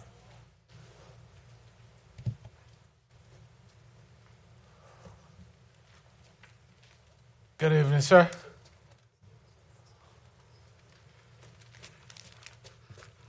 Good evening, Mr. Mayor and council members. My name is Carlos Hance. I live on 5043 Chesapeake Road. They're passing down now some visual. I went on my own, and the last meeting, I opposed to it because I asked why another gas station. Okay, we already got a Circle K right next to the house. So I went on my own, drove around, and on the map that you see in front of you, I took a small area. And actually, we have 10 gas stations between 0.0 miles to 2.7 miles around the neighborhood. So, yeah, another station, another gas station, what a deal. Well, when I was doing that, I found out something detailed.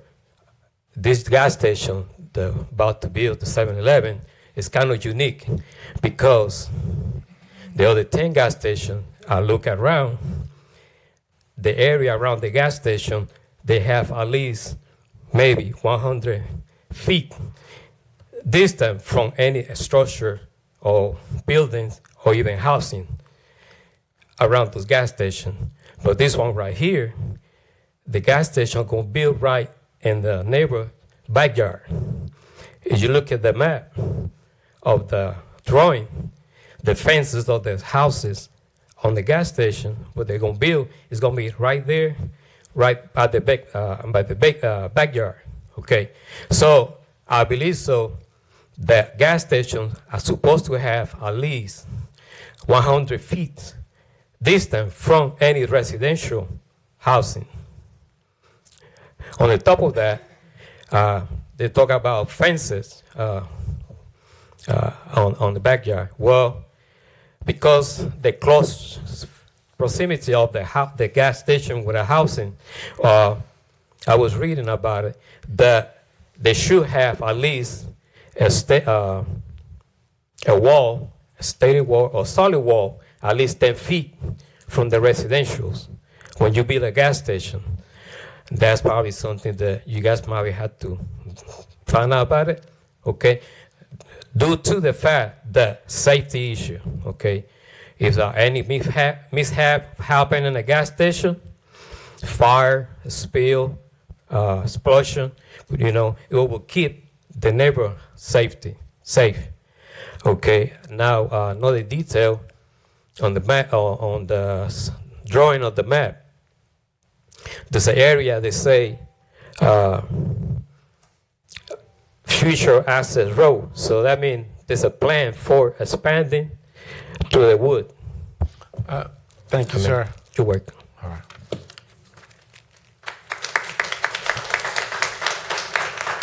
Mayor, we have no further speakers. All right. Thank you for that. Mr. Charleston, I think you had 6 minutes and 22 seconds. Did you want to have any final comments? We'll keep it brief, Mr. Mayor. A couple of things I'd like to ask members of council to do. I handed out a site plan, and I want to just kind of walk you through this very briefly. You heard Ms. Peterson talk about the accommodations that the developers were looking to make.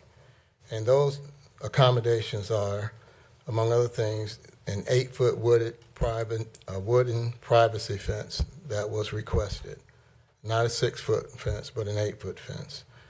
The additional enhanced natural screening. In other words, we're not going to clear cut the trees, so the buffer will still be there, because remember, the entire tract of land that's there now, not subdivided, it's about 6 acres. The development will be on 2 acres, and the rest of it will be wooded.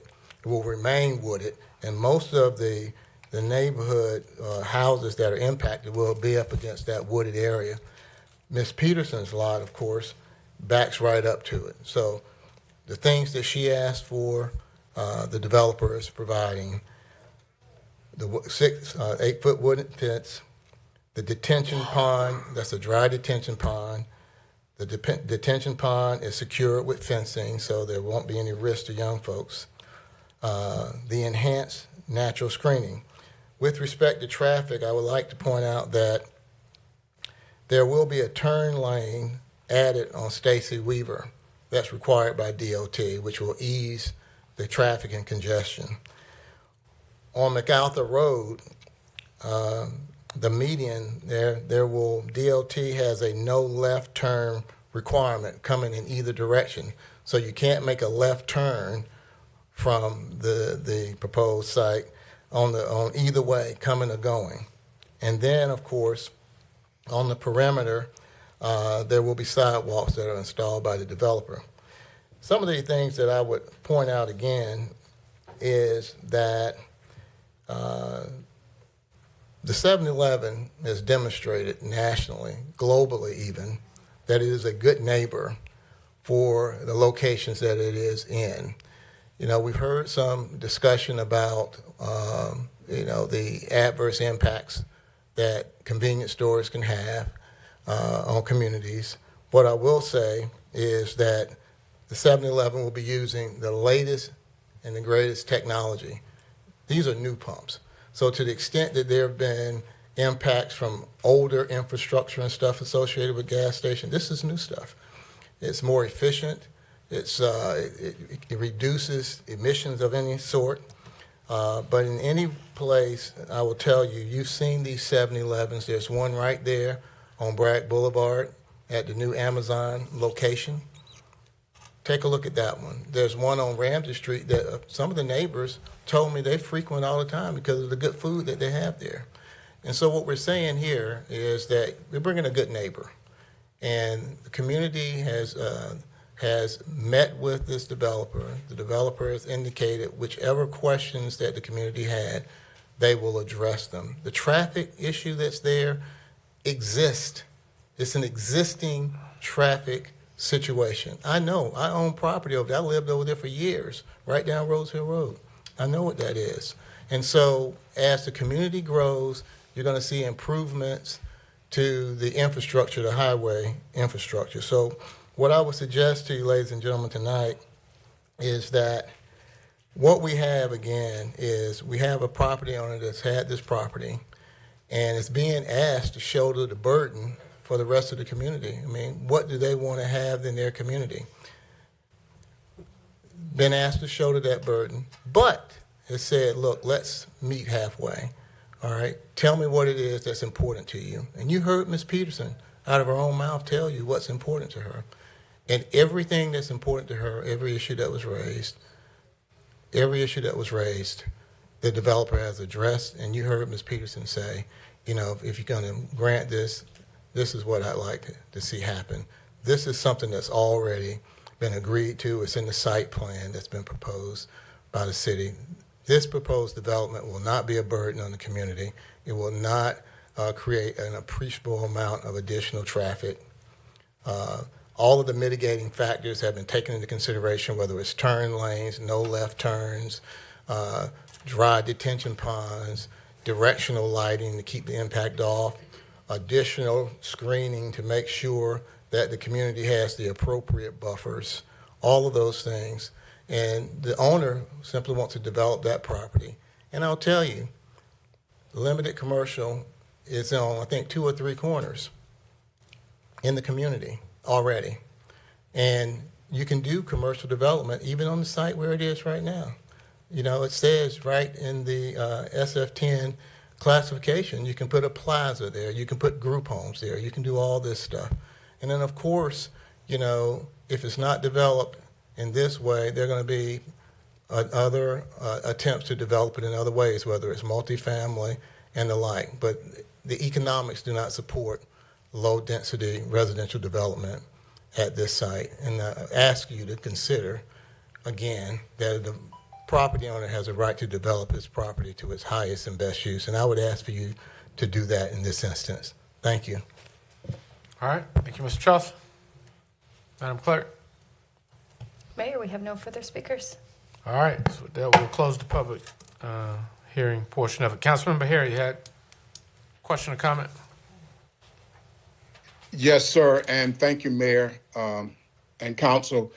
Over the years, I have seen properties like this come up throughout the city, and I was happy to hear what I heard from the attorney.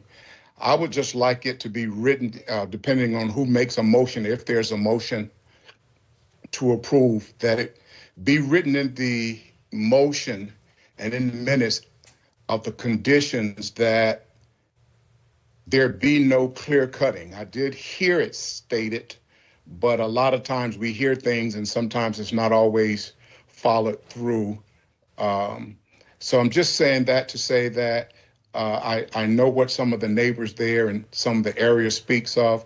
I would love to have it written in that it would be no clear cutting, that full undeveloped area buffer would be there. And as far as the direct lighting, I've had to deal with this issue myself in my district, and maybe some of you all have. That is something that's very, very important to the residents, that direct lighting is actually installed and in place. And I would love for that also to be written into the conditions that those things will be also done. Thank you, Mayor. Thank you, Council. All right. Thank you, Councilmember Hare. All right, Council. This, just to be clear, so this is not a conditional rezoning application where you can make modifications. So either it's going to be approved as submitted or not. And so the consideration that we'll have to do, Madam Attorney, is that right? What's the... Yes, sir. The options for council are to approve it as submitted, approve it with a reduction in the area proposed to be rezoned, approve it to a more restricted base zoning district, deny it, or remand it back to the zoning commission for further consideration. All right, so council, we clear that now, does that prohibit the developer from making any type of covenants or baking that into their arrangement if and when it's approved? It doesn't prohibit that arrangement, but there would be nothing really for requiring. council action. I understand. Right. All right, council, we're clear on that. Councilmember Harry, you clear on that? Yes, sir, Mayor. I'm clear. Thank you. All right, Mayor Pro Tem. Thank you, Mr. Mayor. So just a few things, and I've got a few questions. Mr. Charleston, if you could please come up. First of all, I would like to thank the College Lakes community that you came out. We had a big discussion about this. Everybody learned about it to see what was going on and what our options are. Before I get started, I'm a little bit concerned of what I just heard, that cannot be put in the motion, because if we sit here and make promises that Ms. Peterson is going to get an 8-foot fence and this motion cannot make that happen, I need to rethink some things. So is there a way for that to happen before I start my questions, or is that just null and void? If I could address that? Please. Sure. The site plan that will be submitted to the city for approval will have these requests baked into it, okay? And that's what will be approved in order to develop the site And I've got the developer here, I've got everybody here, but that's in the site plan. And the site plan, okay. So let me start on some questions before I make my motion, whichever it may be. Sure. So the first thing is traffic. Everybody says, I know there's a lot of traffic there. Unless you drive it every day, you have no idea. I've never seen a picture on MacArthur Road that we have in our CAM that only had maybe 8 cars on it on each side. I just don't understand how that happened.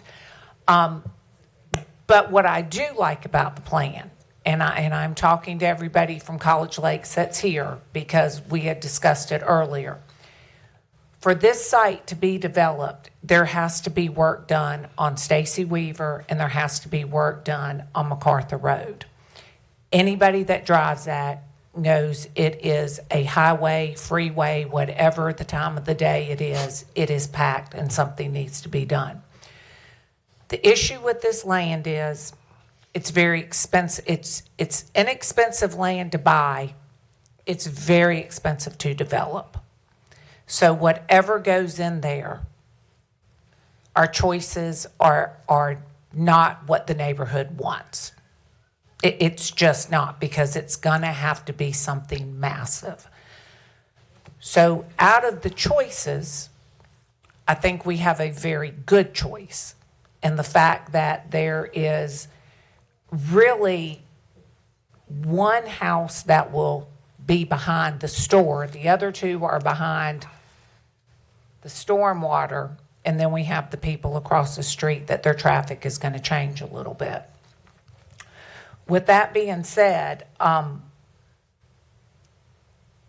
be honest with you, I think it's going to pass. So now I'm going into protection mode for my residents. So my protection is, what do I have if you say you're going to do this, this, and this, and I can't put it in the motion? You have the site plan that we're submitting for approval. And of course, we're willing to work with the community in any respect, to address the issues that they have. And I think we've done that and have been open to doing that, Mayor Pro Tem. And so I'm not going to represent to you something that's simply not true, that we're not going to do. And I will say one additional thing. The city and Cumberland County is in a much better place recently because we have a member of the DOT board from our community now. And I got to say, a lot of us here work very hard to make that happen so that the very issues that the folks have on MacArthur Road and Stacy Weaver Road can be addressed. Because Fayetteville and Cumberland County have been behind the 8 ball for many years because we found ways to shoot ourselves in the foot.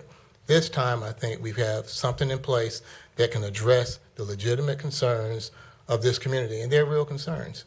So let's see how that works. And to piggyback off of you, we are in the situation on MacArthur Road and Stacy Weaver Drive because we haven't had anybody at our table fighting for us. So with that being said, city attorney is, so it being in the site plan, I want to make sure there is no way I can look at my residents sitting here and the site plan that I can't guarantee that, Ms. Peterson is going to get an 8-foot fence and the people behind are going to have these buffers. So if I can, and Please, I guess help. city manager can speak to this, when TRC approves the site plan and the job is final, they're going to check the site plan to make sure, just like they would the last portion of the building inspection itself. So that's where things are supposed to go that were approved. So if it's submitted in there, Mr. Hewitt, you can speak to that a little bit. I'd ask Craig to come up and about 8 or 6 foot fences. Where you been, Mr. Harmon? We've been looking for you. Sitting right in the front row, man. Mr. Charleston is right, and so is Ms. Jensen, that it is not a conditional zoning, so there is nothing that would, at this point, tie them down to any conditions. So even the site plan can be deviated from if after approved? Well, the site plan hasn't been approved yet. Right. So my point is, if it still has to go through that process for approval. And so there's nothing to hold them to any of those standards. until. But it's if a approved. site plan is submitted, does it have to be followed in order to final the job out? If the site plan gets approved, then yes. Okay. Yes. And who does the site plan get approved by? Our TRC. technical review TRC. committee. Yeah. And that has not happened. So I'm in a quandary. Well, really, you're not, because Please tell me why I'm not. because the TRC, has the minutes of this meeting. They know what the city council is concerned about. They know what the residents are concerned about. They know what the developer has committed to do. All right. And as I said before, the developer, the 7-Eleven, wants to be a good neighbor, a good partner. And the other thing I might say, Mayor Pro Tem, we're only dealing with 2 acres. If you look at the, it's not on the map here, but if you look at in your materials from staff, all of that wooded area that's outside the red zone, that's not ours. It's not my client. So that's going to stay wooded. The only area that's being impacted is the area that's in the red box. So 7-Eleven is buying the 2.6 acres? That's correct. Okay. So, not to belabor, but I Right. think everybody needs to know as much information as they can. Sure. For people that do not know who is on the TRC, who is on the TRC? I know PwC is on it. Right. It's all, the city staff drives it. Okay. Okay. And you have participants in there that have to give different approvals, like PwC and other folks, DOT, and all those other stakeholders that actually manage the overall infrastructure process. So the main one is city staff. Right. Help me, city manager. Council, I can't say what we would do at TRC. The main issue for you guys tonight is the rezoning. If this is mandated, if we are allowed to add such conditions from this, I'm sure staff would. I don't know that we've done that before, Craig or Dr. Newton or others, but I think if y'all are inclined to adopt this, I guess as Attorney Charleston said, we would have the minutes of the meeting, but I'm not sure that that is something that we would be able to mandate. Our authority, when you rezone it for the uses that are permitted within that zoning. So then my next question is if we pass this and 7-Eleven decides not to do it, it could be something else because we've zoned it to be that. Yeah. Well, the developers have made a business decision to come in and get this done. They've invested, as you know, Mayor Pro Tem, a great deal of money already has been invested in this project. We believe that this location is the right location. We believe that it will enhance the overall area. We believe that the area is safer because of this development. And again, we made a commitment based on our conversations with the community. So, Mr. Charleston, you don't have to sell me on the 7-Eleven because I think out of all the options that could go there and that the fact that you are willing and the developer's willing to help out and make sure that Ms. Peterson and her neighbors are getting what they want for buffering is more than we've seen a lot of times. Mm-hmm. I just want to make sure that when we sit up here and say it, that she doesn't wake up one morning and there's no trees and there's nothing I can say to. She's gonna have my word is a lot more than, so I'm trying to figure out. And I'm not trying to belabor it. I'm just trying to figure it out. I had the opportunity to have a real meaningful discussion with Ms. Peterson. And I knew about, what she's looking for in the peace and tranquility. And, when we finish this project there, it's going to be like, a Christmas tree farm back there. She wants evergreens. That's what she's going to have. So Mr. Charles, let me ask you this because we do have 2 more speakers.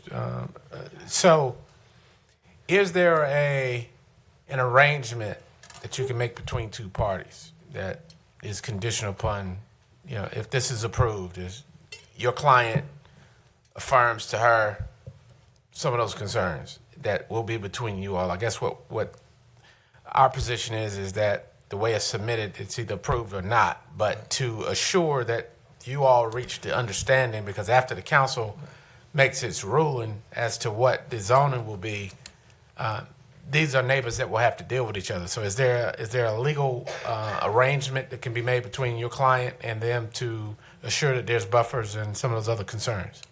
Yeah, maybe one of the things that we can do is, and I would have to speak with my client about it, but make written commitments about what we agree to do in the site plan to the neighbors. And then there'll be a binding agreement between your client and them, and that will take the city council out of the middle of that. Okay. Sure. All right. So Councilman Mahondros and then Benevente. Thank you, Mr. Mayor. My questions are for city staff. Mr. Harmon, if you don't mind. So staff has confirmed that this application is consistent with the future land use plan. Is that accurate? Yes. And if this were not to be approved based on the current zoning, would it be accurate to say multifamily and/or low-income affordable housing can be built at the site? Well, it's zoned SF10, so as you know, here a month or so ago, you redid some of your special use permit stuff, so things like townhomes or duplexes would be, some type of option probably for that whole stretch through there. And then can you put up the map on current zoning map, slide 4? So that the little box within the larger red box is where the structure is that correct? Yes. So that was used as commercial uses, or at least O&I, which is a commercial use. So and that was since, I think I heard the attorney say since 1995, when the city adopted the UDO and basically rezoned everything to the new zoning classifications in the UDO, why wasn't that labeled what it was used for, O&I, instead of SF10? That was done with our consultant, and there's a lot of places that we've had to go back through and fix little issues like that. But yeah, they just looked at that. My point is, if office was operating there, and then they wanted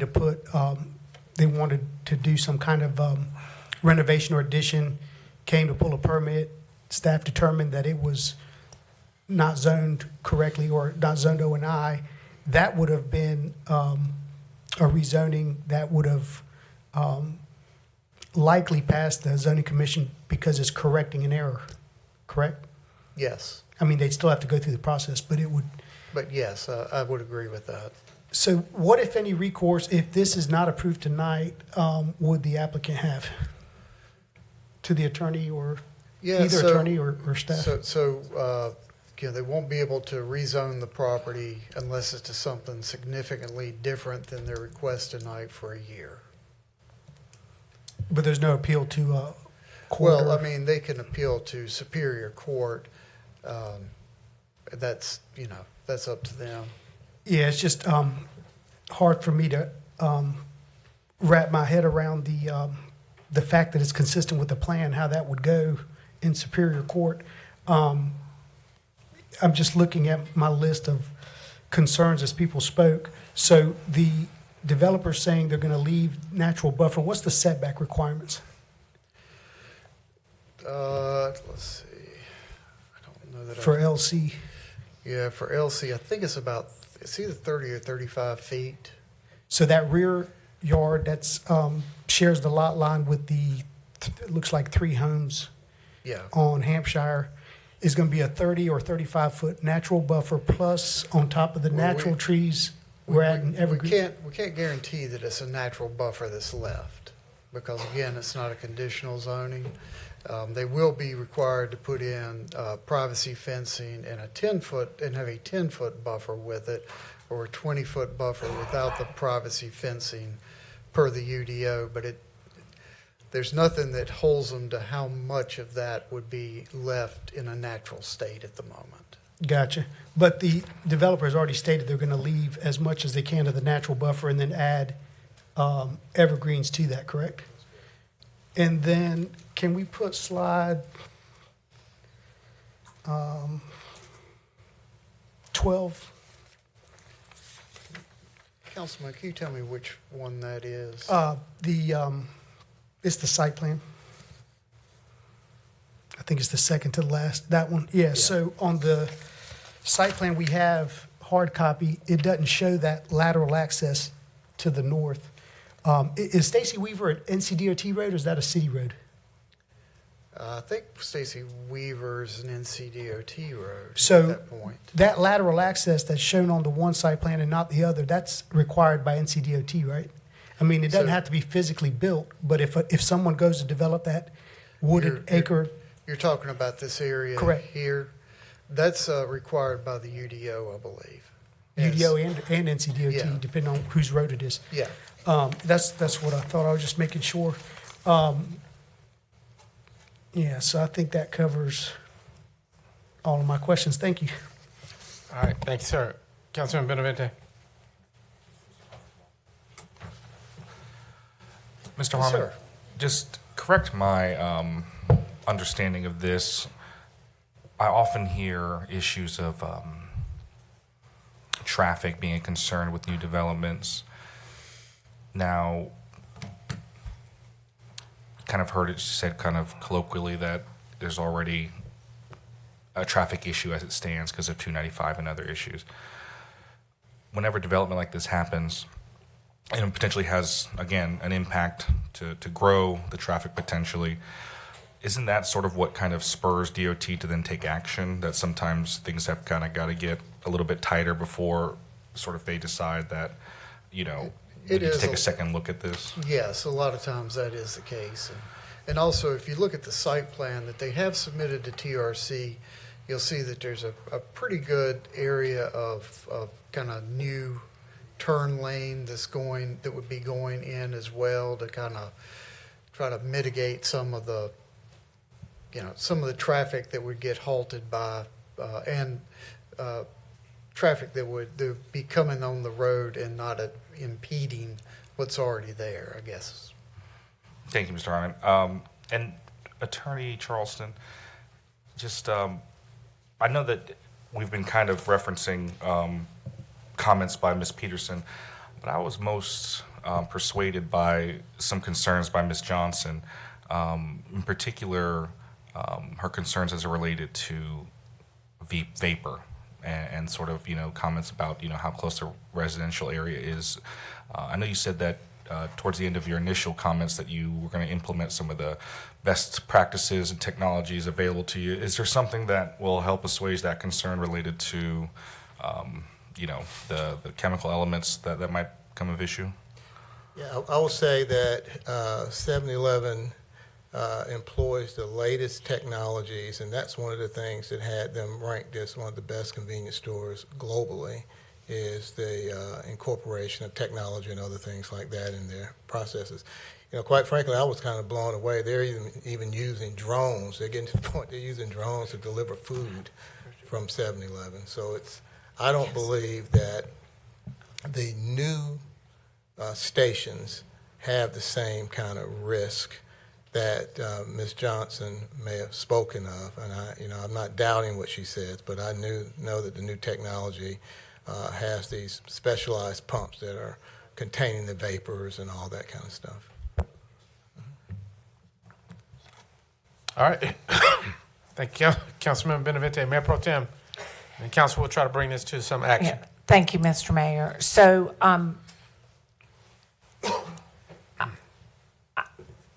I'm in a quandary right now. Like I said,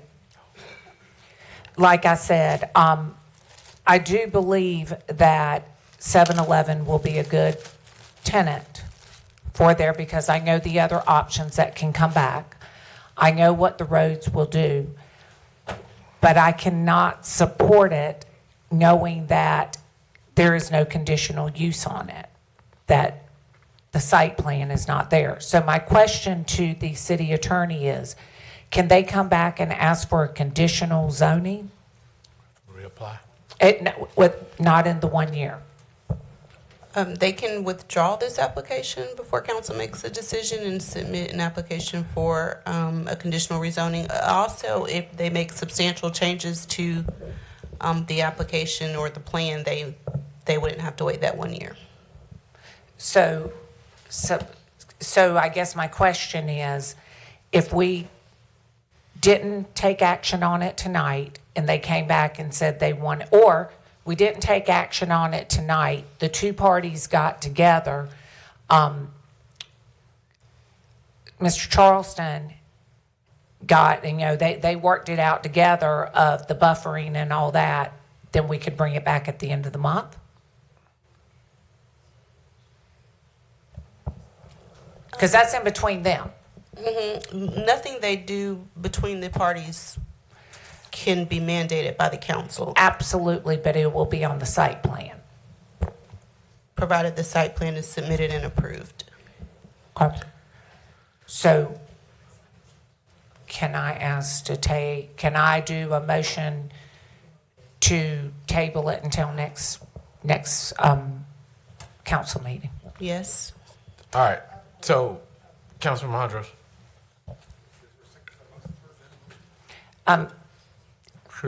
Could she make the motion? Was that a motion? That was my motion. I make a motion that we table this till next week, next council meeting.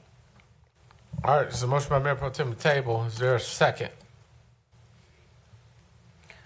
Is there a second? I'll second it. Who said I'll that? second it, but then I have a question for discussion. All right, motion is seconded by Councilman Hondros. All right, question. Madam Attorney, Question too. I thought I heard you say earlier we can, council can relegate this back to zoning commission for additional. So if we replace this motion with that motion, if council send it back to zoning commission, could it then be resubmitted as a conditional zoning if that's what the applicant chose to do? I think either way, they need to withdraw the initial application in order for the application for conditional zoning to be considered by the zoning commission. That application is not currently before. So I guess this question would be for Mr. Harmon. Which would be quicker, the motion on the floor or going back through zoning? What would be faster? I'm not sure that the motion on the floor gets them really may not get them anywhere different than where they are tonight. Correct. That's the only problem with that motion. All right, thank you. All right. All right. Councilman Thompson, and then Hare has a question as well. Thank you, Mr. Mayor. I think everybody's concern is wrapped around the approval of the site plan. So my question is, if you resubmit your site plan with these additions, could the TRC approve the site plan before the next council meeting on the 23rd so we can do this rezoning for approval, Mr. Harmon? They don't work that quick. They don't work that quick? Well, the TRC as well would be reviewing it based upon the zoning, would they not? And so if the zoning has not changed, then they would have to review it against the zoning that is currently in place. So another question to that is, if they submitted with these changes and the TRC does not see those additions, can they disapprove it based on council's decision tonight of rezoning? The TRC, if you rezone it as it is tonight, it is a straight rezoning to LC. Any use that is permitted in LC is permitted when it goes before TRC. Gotcha. Mr. Charleston is a man of his word and as is his client. But there is no guarantee that you have imposed that it will be developed the way that this is a straight rezoning. Is the best way to say it. Thank you, Mr. Manager. Dr. Hughes. All right, Councilman Hare.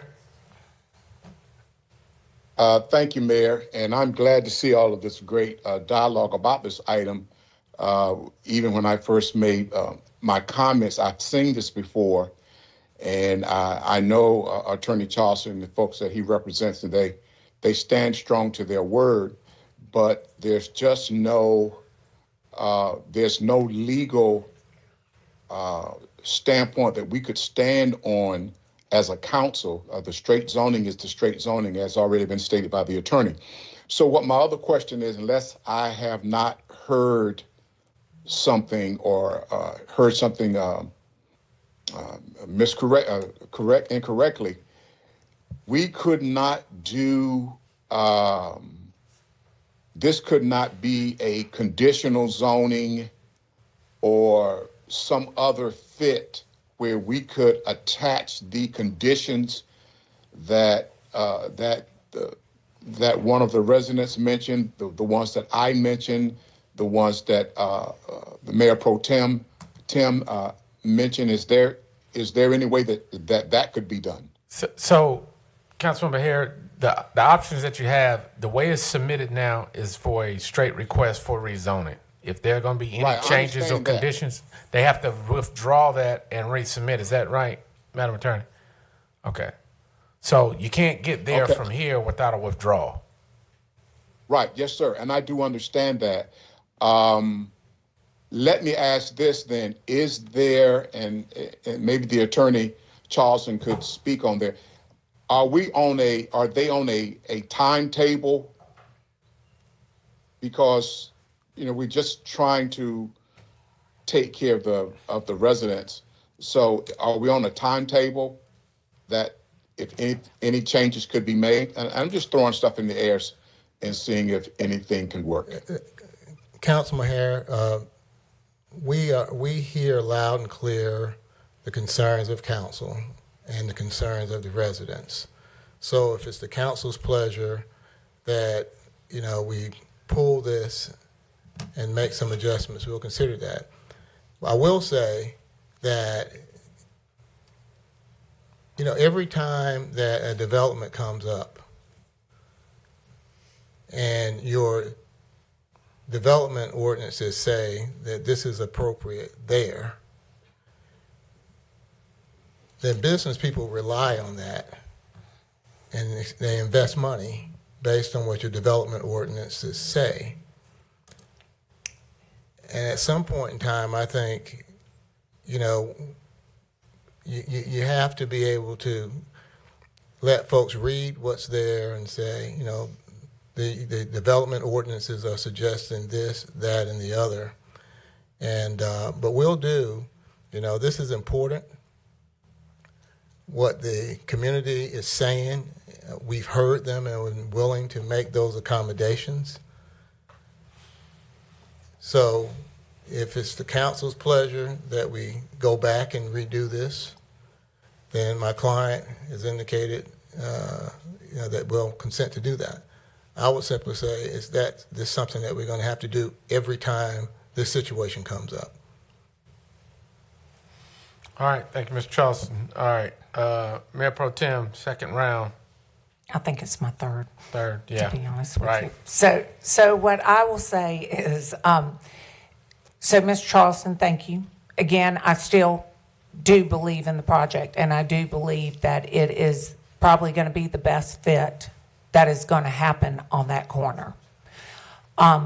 So the question that I said when you said you were willing to bring it back and to do, are we looking at a time frame for a month or 2 months?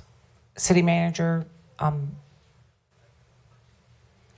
we looking 6 months?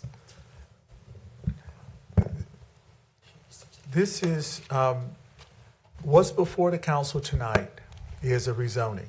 So, I understand that. I want to say that. So it's a straight rezoning. Council's choices are to approve or to deny. There really is nothing else for staff to do unless it is withdrawn and a conditional zoning comes forward. That's what I'm asking. What is the timeline on that?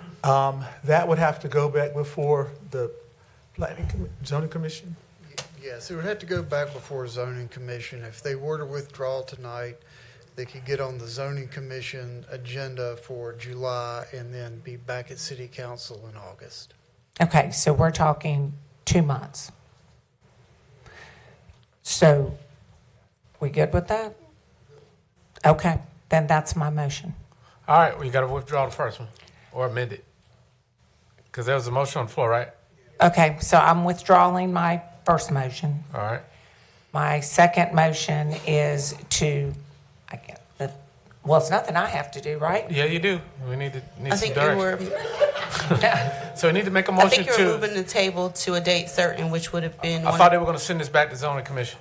Well, they need to reapply. So, I mean, the motion today should be to just table it. Yes.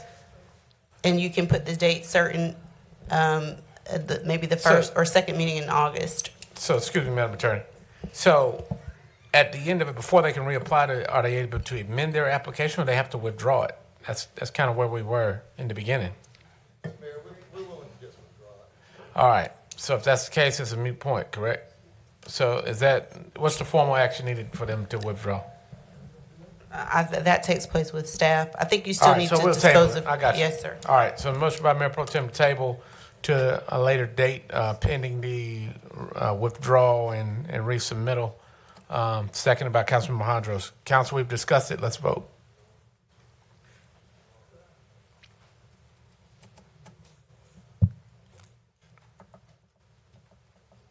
Councilmember here. Councilmember here. He probably fell asleep, didn't he? It's getting late. No, sir, Mayor. No, sir. All right, green.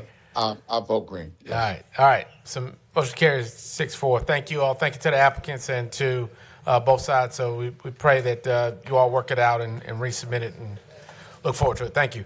All right, Council, thank you for that. Moving to 9.02, a public hearing for the award of the Can Do Performance Financing Program. We'll give a minute for chambers to clear.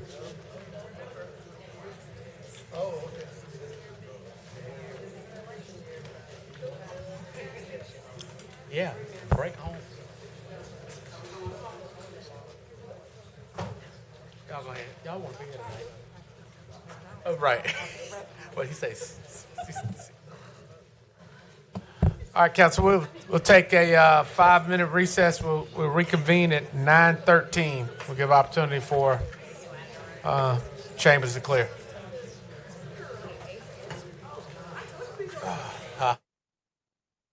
How to do business with the City of Fayetteville. Are you interested in doing business with the city, but are not sure where to start? The City of Fayetteville procures all sorts of things. Our Parks and Recreation Department may need things like aquatic equipment to maintain our pools, t-shirt printing for athletics, or something as simple as janitorial supplies. The Fire Department purchases many specialty items like fire protection gear or equipment necessary to protect residents. Public Services takes care of our streets and traffic signals, and often contract for services such as engineering, hauling, street maintenance, and asphalt paving.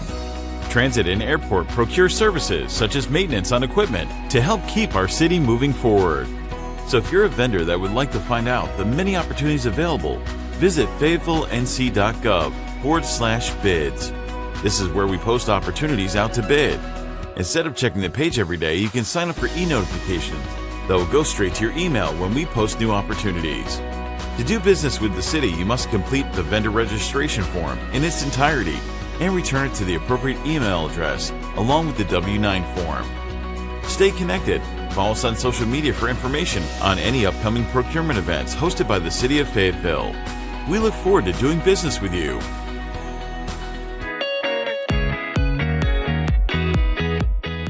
This circa 1788 landmark property is located at 119 North Cool Springs Street. In September of 1789, Dolphin Davis published in the Fayetteville Gazette an announcement of the opening of a public house near the Cool Spring. The tavern lodged delegates of the North Carolina 1789 Constitutional Convention. At the time, North Carolina had no capital, and Fayetteville sometimes served in this capacity until the construction of Raleigh. By 1795, Elisha Stedman had acquired sole ownership of the property, and it soon became his private residence. Having survived the fire of 1831, it is believed to be the oldest existing structure in the city. Later enlarged by Nathan and Elisha Stedman, Cool Spring Tavern is one of the few remaining federal-style buildings in Fayetteville. To find out more about Fayetteville's history or check out more buildings like this one, scan the QR code below and check out the Development Services Historical Locations map. Renovating or upgrading your home or business can be an exciting project, but before you pick up that hammer or start building a fence, it's important to know something. Certain renovations require a permit in the city of Fayetteville. Whether you're remodeling a kitchen, adding a new deck, or putting on a new roof, some improvements can impact safety, accessibility, and even the structure of your property. That's where permits come in. A permit is a formal approval from the city to ensure that your renovation meets building codes and local safety standards. It also helps protect the value of your property and ensures your work doesn't cause problems down the line. In Fayetteville, common projects that typically require permits include electrical, plumbing, mechanical, and structural work, like adding walls, changing the layout of rooms, or any additions. Permits aren't just for homeowners. Business owners, too, need to be aware. If you're planning to renovate your commercial space, you'll likely need a permit to ensure your space is safe for employees and customers. Applying for a permit can be as simple as submitting an application online through the city's e-development portal. Having the right permit ensures your work is inspected to meet building codes. It also provides you peace of mind, knowing that your renovation is compliant with local state laws and regulations. All projects will require inspections, so don't forget to request them. So, before you begin your next renovation, remember, permits may be required. Take the time to get the proper approval and ensure that your project is safe, legal, and done correctly. To make the process easier, you can find all the information you need by visiting the city's website. You can check whether your project requires a permit, apply online, and even schedule inspections, all from the comfort of your home. Visit fayetteville.nc.gov/permits or contact the permit office for assistance. Protect your property, your investment, and your future. Hi, my name is Alex Magana. I'm the Development Center Manager for the City of Fayetteville. And today I'm going to walk you through City Hall and introduce you to some of the resources that we have available. So come on, follow me. So here at City Hall, we have these kiosk stations set up and available for you that's going to assist with the project creation, account creation, project submittal documents. If you have any staff questions, we have staff here that's readily available to assist. And one of our permit technicians here is a huge asset and resource available to you. We look forward to working with you as a residential homeowner or a commercial business owner. For any additional questions or information that you might have, feel free to contact us at inspections@fayetteville.nc.gov. With your Fay TV News, this is Alex Magana.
Did not qualify in this first round, along with the North Carolina Small Business Development Center and volunteers from local companies.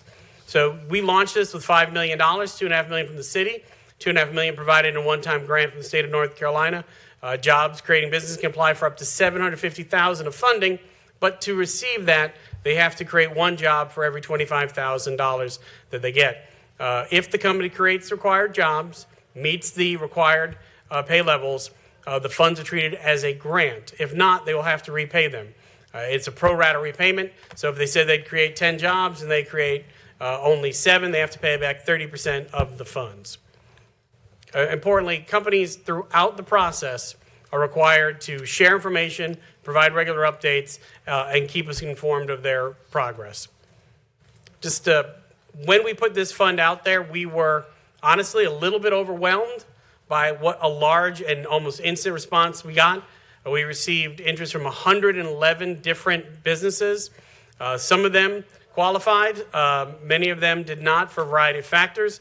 That would have been $12 million worth of funding if we approved them all, which is great to see that level of interest. But anyone who did not qualify was immediately informed, provided information about other resource partners that might be able to help them, and then using some of our funds, we have worked to develop classes, worked with the hub to contact each of them. So even if you didn't make it down the application road, you are now part of our overall conversation on entrepreneurship and business development here in the community.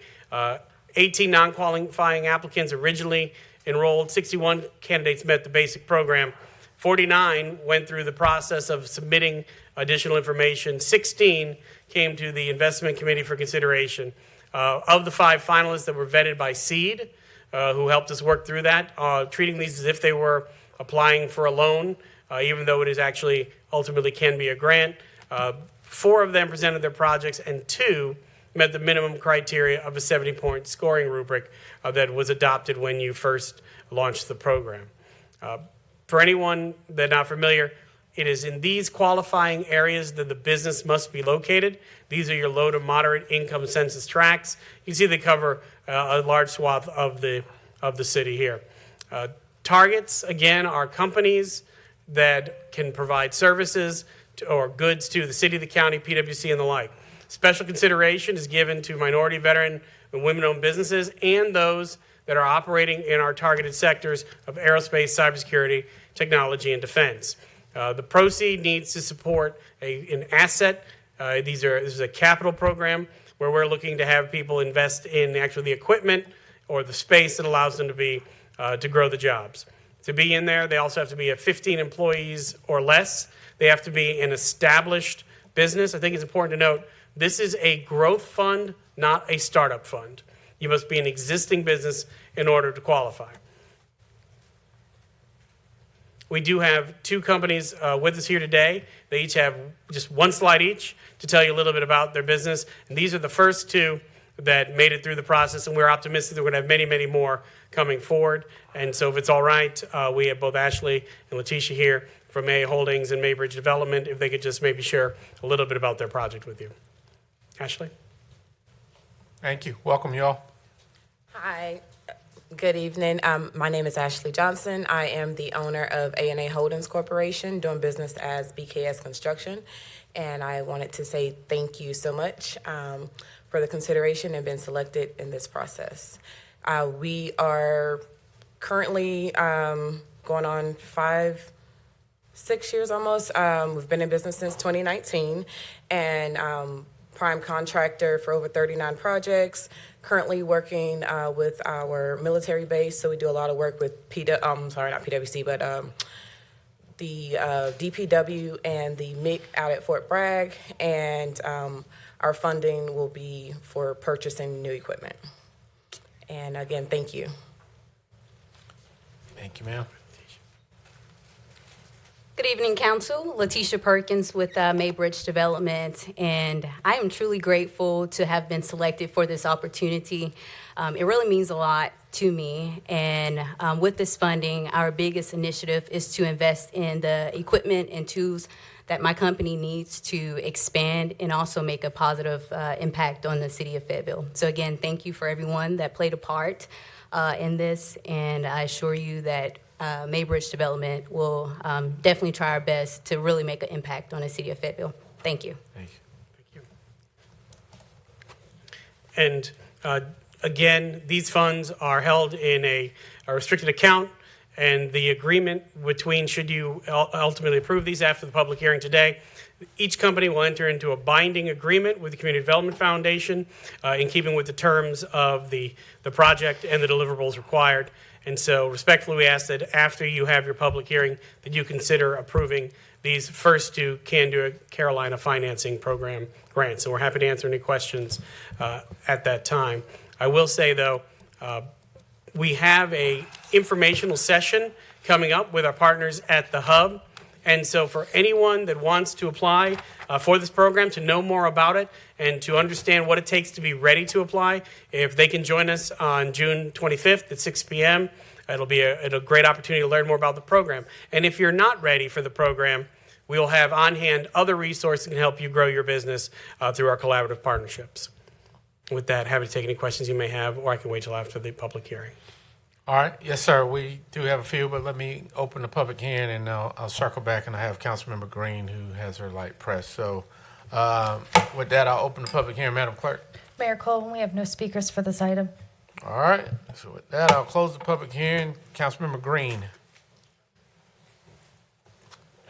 Thank you, Mayor. This is such a new process, and I think we have seen, and you've displayed to us how many applicants we had in the process that kind of took. Can you give us a little more in-depth about the process itself and who the stakeholders are and who are some of the things that the processes they go through in the review process, maybe? Yeah, absolutely. Thank you. And so we start casting a wide net. We share a lot of information about it, but understanding where a census tract or the like is may be difficult. So as we get folks in, we end up cutting at different lines. Are you in one of the zones? Are you a for-profit business? Are you fully established? Are you registered with the Secretary of State's office? Do you have multiple years of financials? Because again, there are great resources for startups, but you have to actually be an operating company for this particular program. And do you have the capacity to add the jobs? And this is where we partnered up with folks like the Hub for those that weren't ready, but also then with Seed, who does a number of loan funds and financial analysis and business planning, where we go through the process of looking at credit scores, ability to repay should they have to, what types of security, how will the funds be used. And then at that point, the few that we have left then go before the Finance Committee, which is made up of people here in the community with an extensive finance background, but also that do not have a conflict with any of the applicants, and it is reviewed in terms of how much it'll be able to support existing partners, the city, the county, in a procurement sense, and then ultimately the viability of the project. And then if that is all in the good, it comes to you for approval, and then we enter into that binding agreement where each project will have its own unique terms. For example, one of these projects will happen in phases. So until the first phase is done, funds won't be released for the second. And each one of them, in the security we take down, whether it's on a vehicle or other means of credit, is unique to that. They are looking to be as aggressive as possible to help small businesses grow that haven't, if it was easy, they would have done it. They'd be going to a traditional lender, but at the same time being very good stewards of the public money where we're able to ensure that it's used properly, and if something should go wrong, that we're able to recoup as much as possible. All right, thank you, Councilmember Benavente.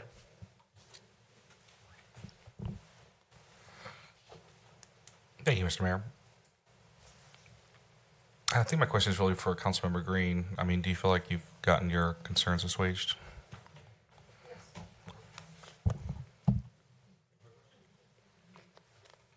All right, Councilmember Thomas. Thank you, Mr. Mayor. Mr. Van Gaines, great presentation. I have quite a few questions, but I'm going to try to wrap it up in one quick statement. How many of these awardees came from the Entrepreneurship Hub program? Both? 100% of those that are at this point today. We'd like to keep that going, but we'll always have more folks coming in. How much money is allocated to this program, and how did you determine how much money each participant or applicant gets? It is $5 million total available right now, and the minimum project is to create 5 jobs and $125,000. Stop me if I'm wrong, staff. And so they have to create 1 job for every $25,000 at least. Now, if they want to do 7 and only ask for 100, they get extra consideration for more jobs. But that's where this is actually an incentive for job creation on it.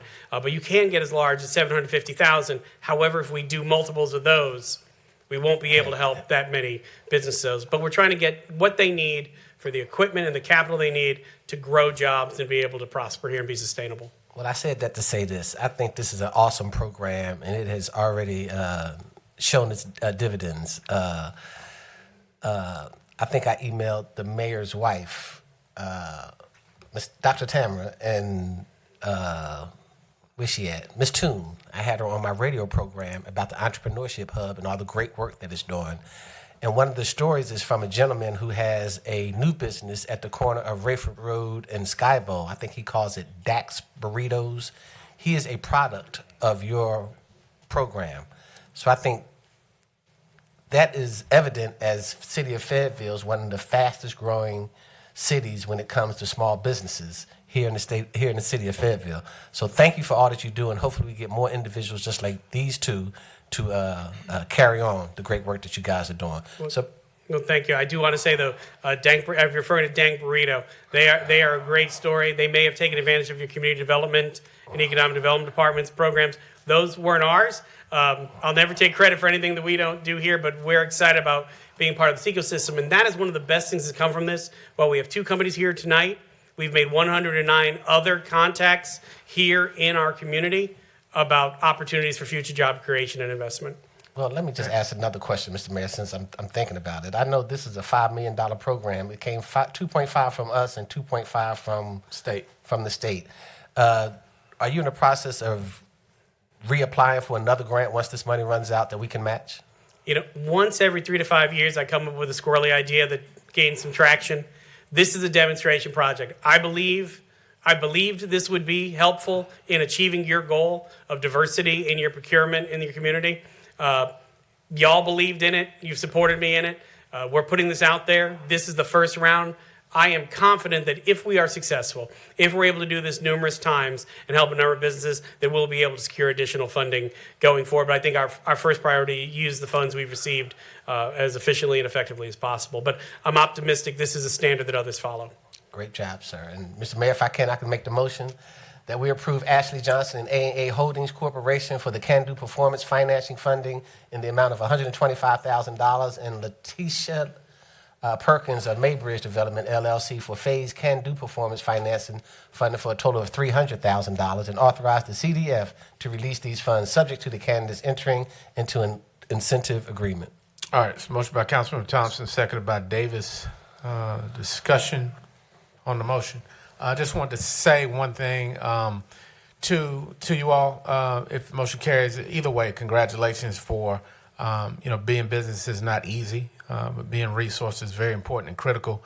Those 111 that tried to apply and did not get this round, what we're doing, is building an ecosystem, like he said. So there are other options available, CDFIs or community development funding mechanisms. The hub is doing a good job of connecting people to resource. You have seed. And so don't be discouraged. Just go through the process and continue to do it. But thank you, Robo. And then Council, don't see any other comment. Oh, Mayor Pro Tem.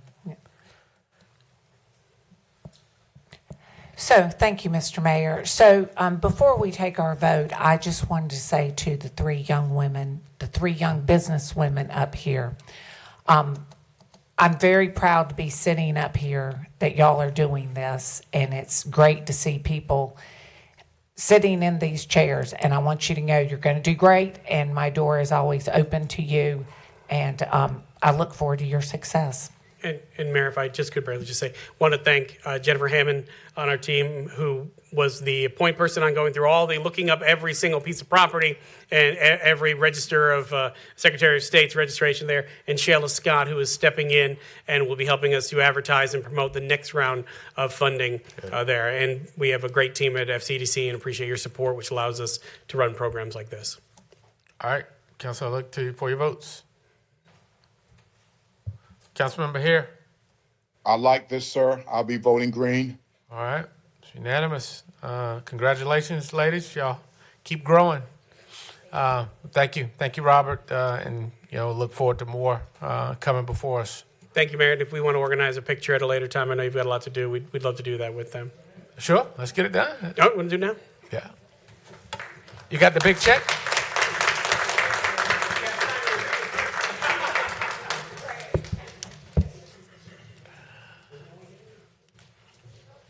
Hi, Robo. You're short enough to stand in front of me if you want to.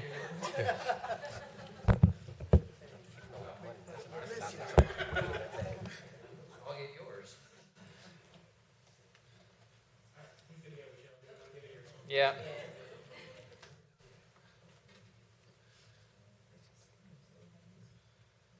Okay.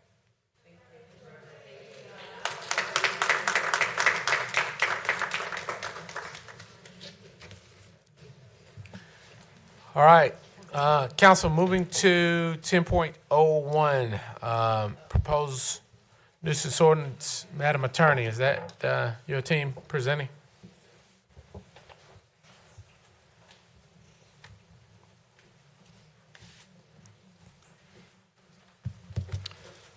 Good evening, Council, Mayor, Josh Hall with the City Attorney's Office.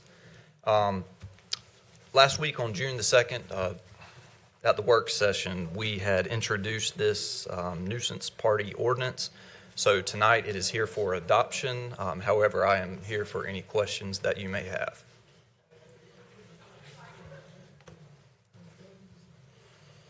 All right. Great presentation. All right, Councilman. Councilman Benavente. Thank you, Mr. Mayor. Attorney Hall, if the majority of council votes in favor of a motion to adopt this ordinance, there is no opportunity beyond this, today to really make any other adjustments. It would otherwise go into effect as written, correct? That's my understanding, yes, sir. And Madam City Attorney, I'm trying to understand because we've had some folks come to City Hall today, I believe they're still here, asking for us to, allow for a little bit more input from the community. Is there still an opportunity for us to potentially table this and ask for a public hearing if the majority of council decides it?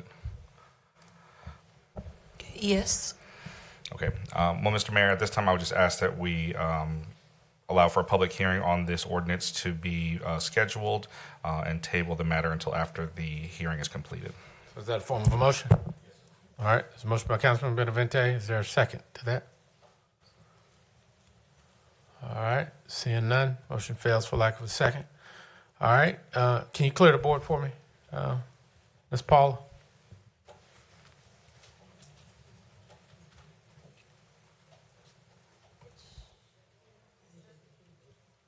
Oh, I can clear it. Okay. All right. All right, council, I entertain a motion. Or is this, all right, Mayor Pro Tem. Thank you, Mr. Mayor. I make a motion that we adopt the proposed nuisance party ordinance. All right, it's a motion by Mayor Pro Tem for adoption.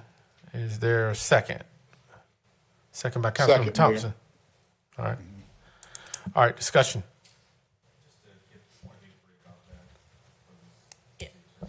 Hold on. No discussion on the motion, sir. Oh, that's right. This is, yeah. All right, so no discussion. Council, I'll look to you for your votes. I'll be voting green, Mayor. All right, who are we missing? All right, motion carries 9-1. Those voting opposed, Councilman Benavente. All right, motion carries. All right, moving to 10.0. Let's see, we switched 2.0, 2, and 3. So we'll hear 10.03, the Youth Protective Ordinance. And then 10.02 is the budget presentation. Mr. Redding. Good evening, Mayor and Council. Get the PowerPoint up.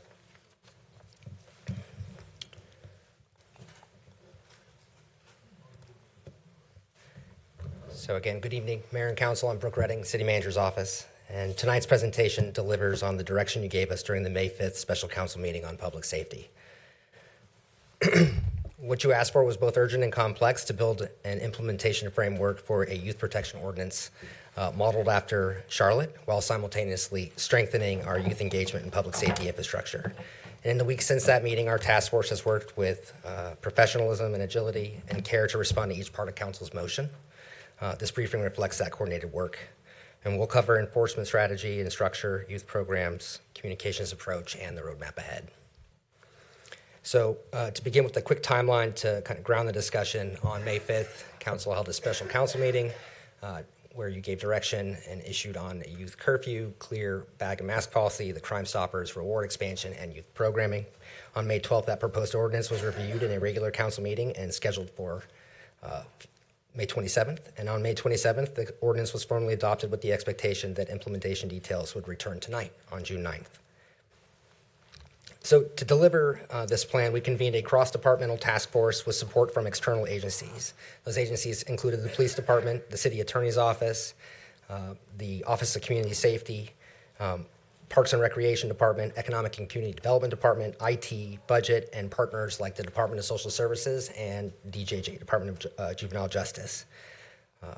6 working groups tackled specific tasks: legal enforcement structure, the youth programming, Crime Stoppers reward, safety infrastructure, event policy, and stakeholder engagement. And this allowed us to really act quickly while keeping everything legally and operationally sound. So here's a look at what the citywide rollout of the ordinance is. So since essentially May 5th to now, we've had task force planning and an immense amount of external coordination.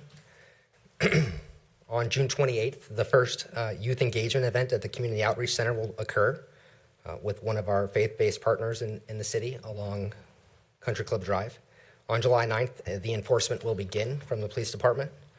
And July 11th and August 15th, 2 more youth events that have been scheduled for the College Lakes Recreation Center and the Cliffdale Recreation Centers will occur. And then during quarter 1 of FY26, so the August and September work sessions, council will have items returned to them: the mask and bag policy, the Crime Stoppers reward increase, and proposals around midnight basketball. So, as I was saying, the Crime Stoppers incentive increase. So we're currently coordinating with the Fayetteville Police Department and the nonprofit board of Crime Stoppers to finalize that expanded reward framework, and we'll have that update sometime at the late summer. The same thing on the clear bag and mask policy. So there is a draft policy the Special Events Committee and a small cohort is developing. They're assessing implementation options, security and infrastructure needs, and again, we'll return at a later work session this summer. And the midnight basketball has a proposal, and we are evaluating the costs, locations, and sponsor support and what that would look like for the city to again return to council. And next, I'll be followed by Nichelle Gaines from the Office of Community Safety, who will speak to some of the youth programming that we've expanded on. Good evening, Ms. Gaines. Good evening, Mayor and Council.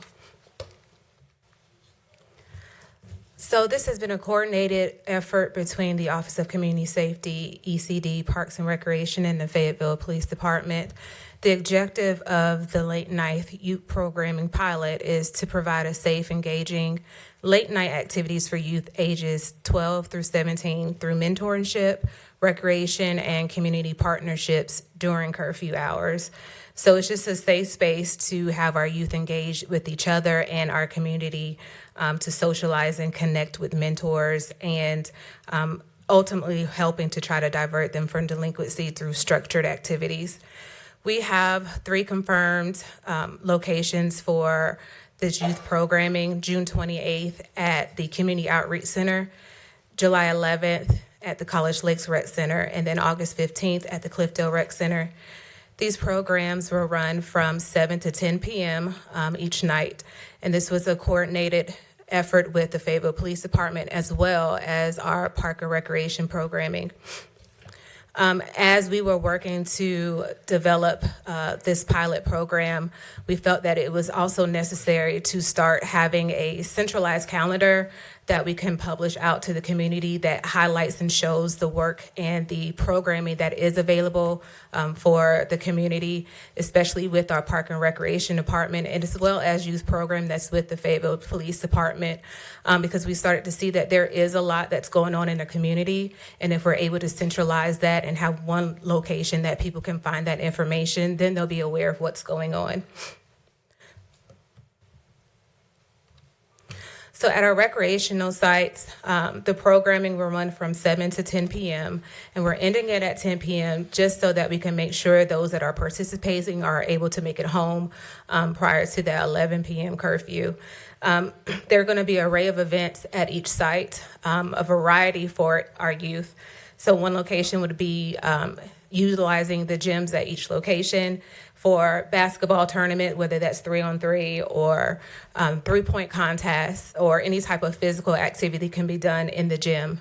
Then there will be another room that will be for smaller activities. So whether that is board games or card games, there would be another location room that would be available for mentoring and or group discussions.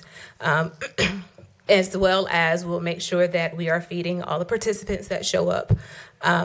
So on the on-site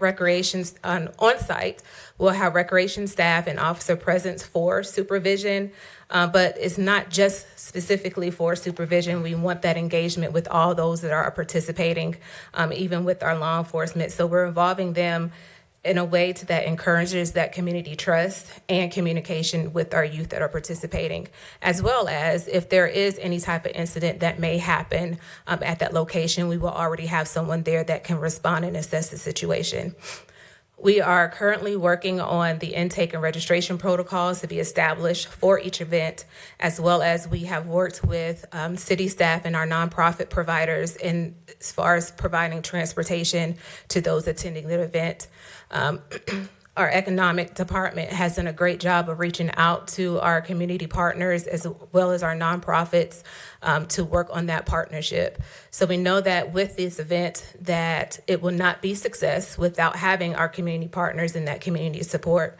So whether it's with our nonprofit agencies, our faith-based groups such as the Community Outreach Center that has opened up their doors to offer this at their location, as well as other mentoring partners that are working with us on event promotion, activity support, and that engagement support. So we know that we will need that community support and community programs to partner with us on this initiative. And the ultimate goal is that we are able to build from this framework that we have to be able to offer this at least on a quarterly basis, with the ultimate goal by next summer that we can offer it more than just 3 times a summer. Now I'll turn it back over to Mr. Redding. Thanks, Nishad. So to kind of get out of a little bit into the workings of the expansion and youth events that have been put together by the OSIS and our partners, we want to speak to the public education and outreach campaign and the component that really to push the information to the community. So we will be taking a measured approach to public education. Our aim is clarity over volume, and what we have so far is we've started to develop an FAQ page that actually talks about the ordinance, what can happen, what can't happen, and how it works, is to include the language. We're working with Marcom to develop social media posts to both talk about the ordinance, its education period, and its enforcement period, in addition to the expanded youth opportunities and other ways for the community to connect themselves and their children to these opportunities. We were going to make flyers and information cards and distribute them at rec centers, community events, faith-based sites, libraries, pretty much anywhere the public will go, and anybody that's a partner with us will be pushing that information, as well as city channels on Fay TV and other components to that. We're also really working with our community partners to amplify the message through their networks. This includes, again, those nonprofits and mentors and faith leaders. Education is the foundation here of this strategy, and our goal for parents and youth is to know their rights, responsibilities, and where to turn for help if they need it. Next, I'll be followed by Chief Joyce, Chief of Police.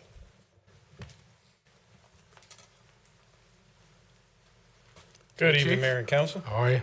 Good. So as we look into the implementation of the ordinance, of course, our objective is, of course, we want to make sure that it's consistent, it's legal, it's youth-centered and focused in reference to the Youth Protection Safety Ordinance.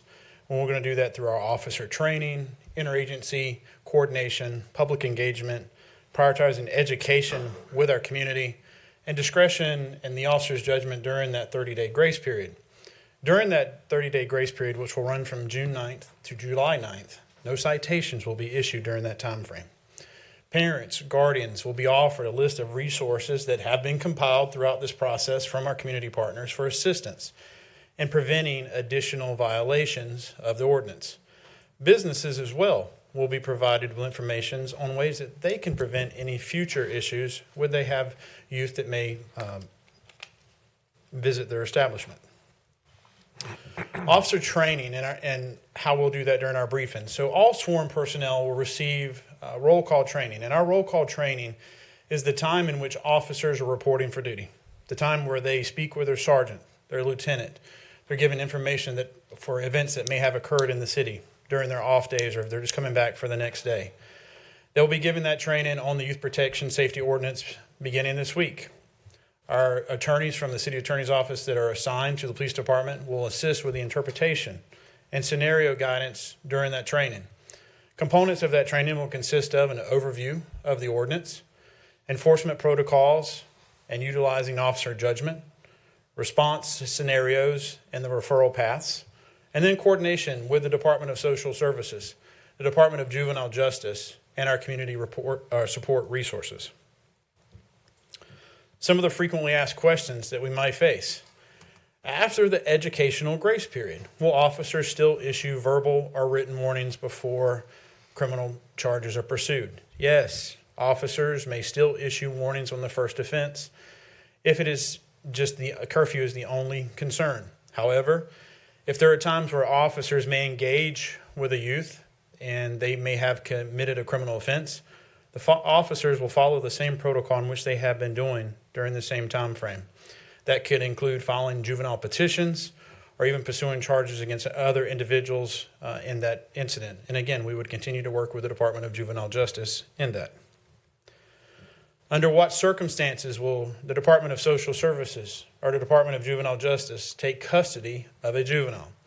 For DJJ, they take custody when there are reasonable grounds to believe a juvenile is undisciplined or a secure custody order has been obtained from the court. For the Department of Social Services, they may take custody following an accepted report of abuse, neglect, or dependency. How long can a juvenile be held while attempting to contact a parent or guardian? Without a court order, a juvenile may be held up to 12 hours or up to 24 hours if any portion of that falls on a weekend or holiday. That's pursuant to North Carolina General Statute. Will refreshments be provided if a juvenile is held for an extended period? If requested, snacks may be provided from the supplies at the administrative building. Full meals will not be available. Will sleeping accommodations be provided if a juvenile remains in custody overnight? We may require additional resources to provide appropriate accommodations. However, for in the interim, we will be using one of our soft rooms in our youth services area to make those persons who we have come in contact with comfortable until we're able to establish contact with a parent or guardian. How will officers confirm a juvenile has parental consent to be out past curfew with an adult? Again, officers will use their best judgment. They'll use their investigative techniques as they would in any other suspected violation to assess those situations and confirm the information provided as they work towards their determination. How will officers determine if a juvenile is exercising their First Amendment rights? Officers, of course, are trained to ask for the juvenile's age and reason for being out. If a youth is participating in a First Amendment protected activity, with examples given here, not all inclusive, no violation will be cited. If we look at the path, if an officer observes a youth that is suspected to be in violation of the ordinance, they'll ask their age and reason for being out during the restricted hours. Then they would attempt to contact a parent or guardian. If they're able to contact a parent or guardian, the youth would be released to the parent. The officer will complete a juvenile contact card, and that concludes the investigation unless there is a citation to be issued to a parent or guardian. If the officer is unable to establish contact, the officer then will transport the juvenile to the family home and attempt to make that in-person contact. If they're able to make contact with someone at the home or the child has access to the home, the youth may be returned to a parent or guardian. They complete their juvenile field contact sheet, and again, it would conclude the investigation. If they're still unable to make contact with someone, then that would be at the point in time they would be transported to the police department, where would be taken to the soft room while they continue to make those contacts or attempts to make contact with a parent or guardian. At the 10-hour mark, the officer is going to report to the Department of Social Services through their own call number or during normal business hours, to where DSS would then screen the report and notify the officer or the department of their decision. If the report does not meet Child Protective Services screening criteria, the youth would remain in the care of the officer in a safe location until a parent or guardian is able to be contacted. If a report does meet that screen-in criteria, the Department of Social Services will initiate the Child Protective Service assessment within 72 hours of the report. This time I'll turn it back over to Mr. Redding. So that completes the conglomerate of the presentation, and we're respectively requesting that council will accept the report and the implementation strategy for the Youth Protection and Safety Ordinance as presented. In addition, to direct staff to return in quarter 1 later this summer of FY26 with updates on that expanded Crime Stoppers incentive framework, the special event coordination and mask policies, and any long-term implementation needs and the remaining due-outs from the May 5th meeting. Any other questions? Thank you, Mr. Redding. I do have a few. We've got Mayor Pro Tem, Benavente, and then Hare, and Hondros. Thank you, Mr. Mayor. So, Mr. Mayor, when everything circles back around, I would like to make a motion on the ordinance. And I'll talk about. Okay. All right, I'll circle back. Councilman Benavente. Well, I guess a quick point of inquiry. Is there even a motion we made on the ordinance? It sounds like it's the motion just to accept the report. So can we get clarity about that? So, Mr. Mayor, I'd like from to the city attorney. You want to go Well, I ahead have and the make floor. motion? Well, I have the floor. Madam Attorney, you want to clarify that? I think, post back what you had, Mr. Redding, it is to receive the implementation strategy. Put that due out back up, sir. It was just up. Communications, please put that slide up. Thank you. All right, yeah. So it is to accept staff report and implementation strategies as a part of the protective safety orders. Thank you. Now, Mr. Redding, I think you started off your presentation with this overarching purpose, and I think that you said the implementation strategy is to ensure that we are remaining legally sound. I think you used this phrase that you used, correct? Yes, sir. Madam City Attorney, when it comes to that question of being legally sound, I sent to you a document from the UNC School of Government talking about ordinances and what tends to make them fail.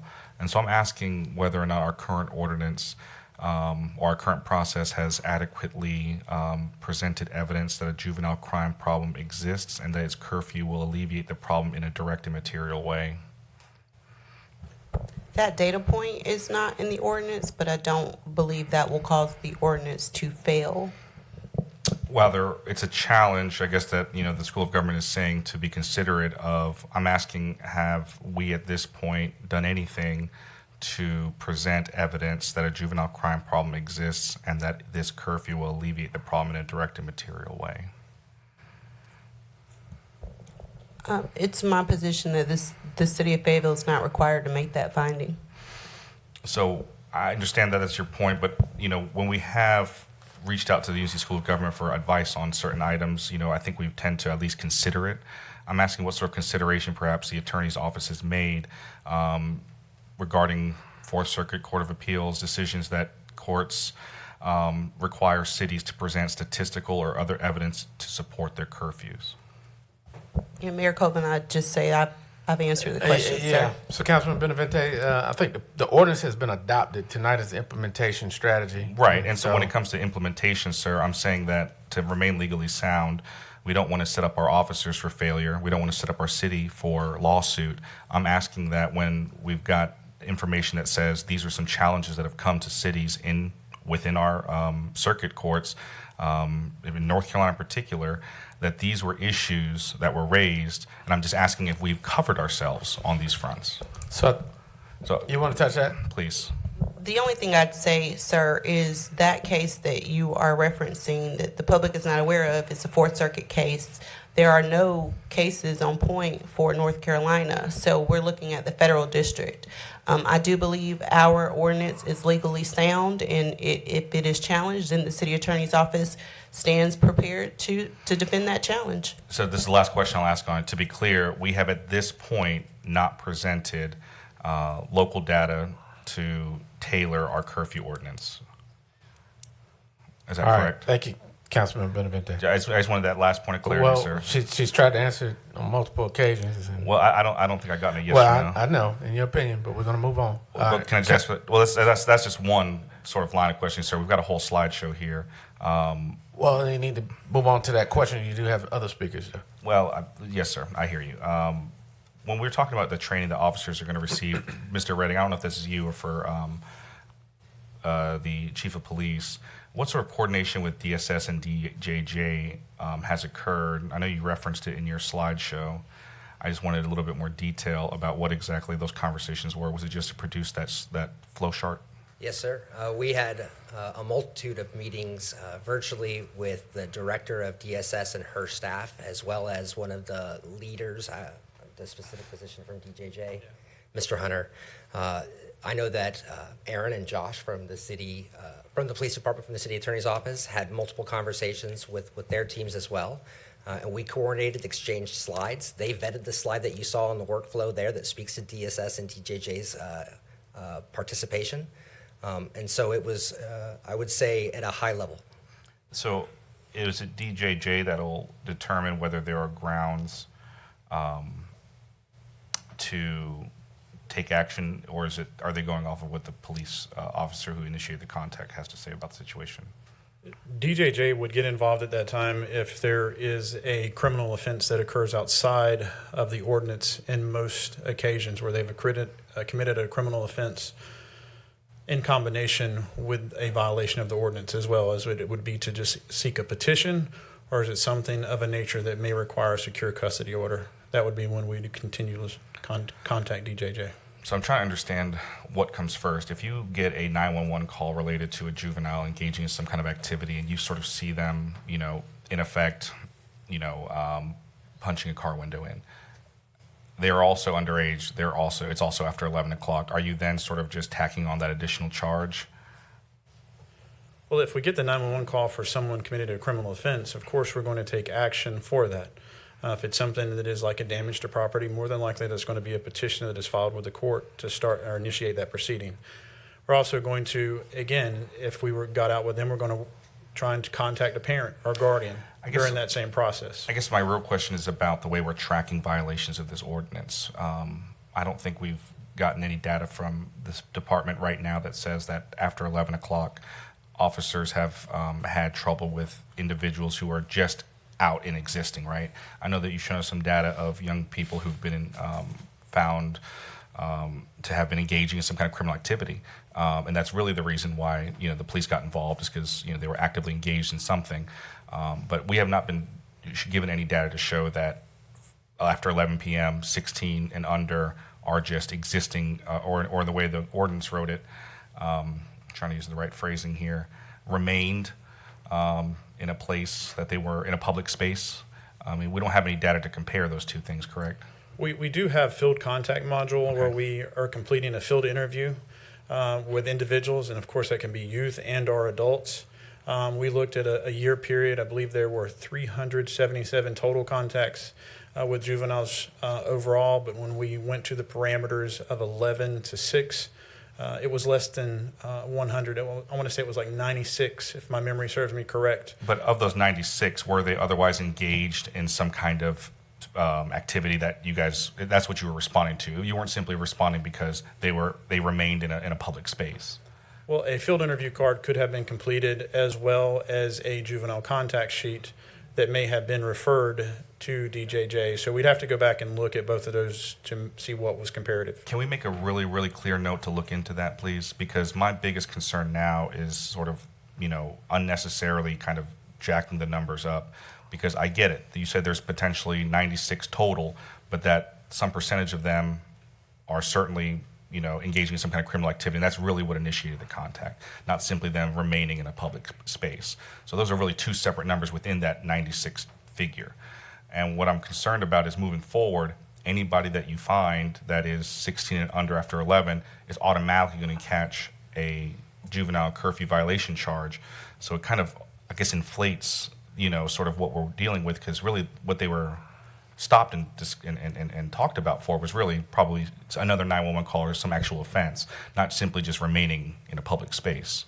Well, we would have the contact with the juvenile. The juvenile would not be given the citation. That would go to the parent or guardian.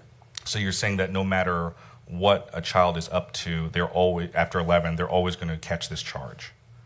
Like if they were up to, like I said, they were destruction of property, vandalism, anything else, by virtue of simply also being outside, they're gonna catch this charge in addition to whatever they were doing. Well, there's not a charge for the juvenile based upon how the ordinance is written. That charge would go to the parent. So maybe help me understand this last line here where it says, Councilman juvenile who Rich. violates any section of this article is subject to being adjudicated delinquent. So you can't be subject to being delinquent if you're not charged with a crime, correct? Well, you would have to go back and look at, have you been out with someone who has repeated the violations of the ordinance multiple times? I think that'd be the point in time you start to look at someone being delinquent in that.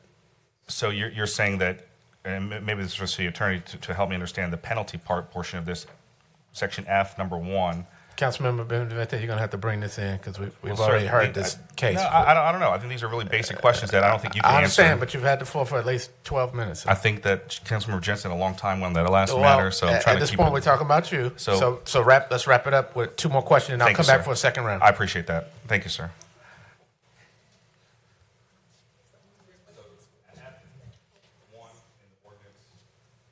Juvenile is subject to being adjudicated delinquent. Does that mean that they would have some kind of charge for violating this curfew? I'm going to ask Aaron Swinney to come up to answer that one, Thank you. please.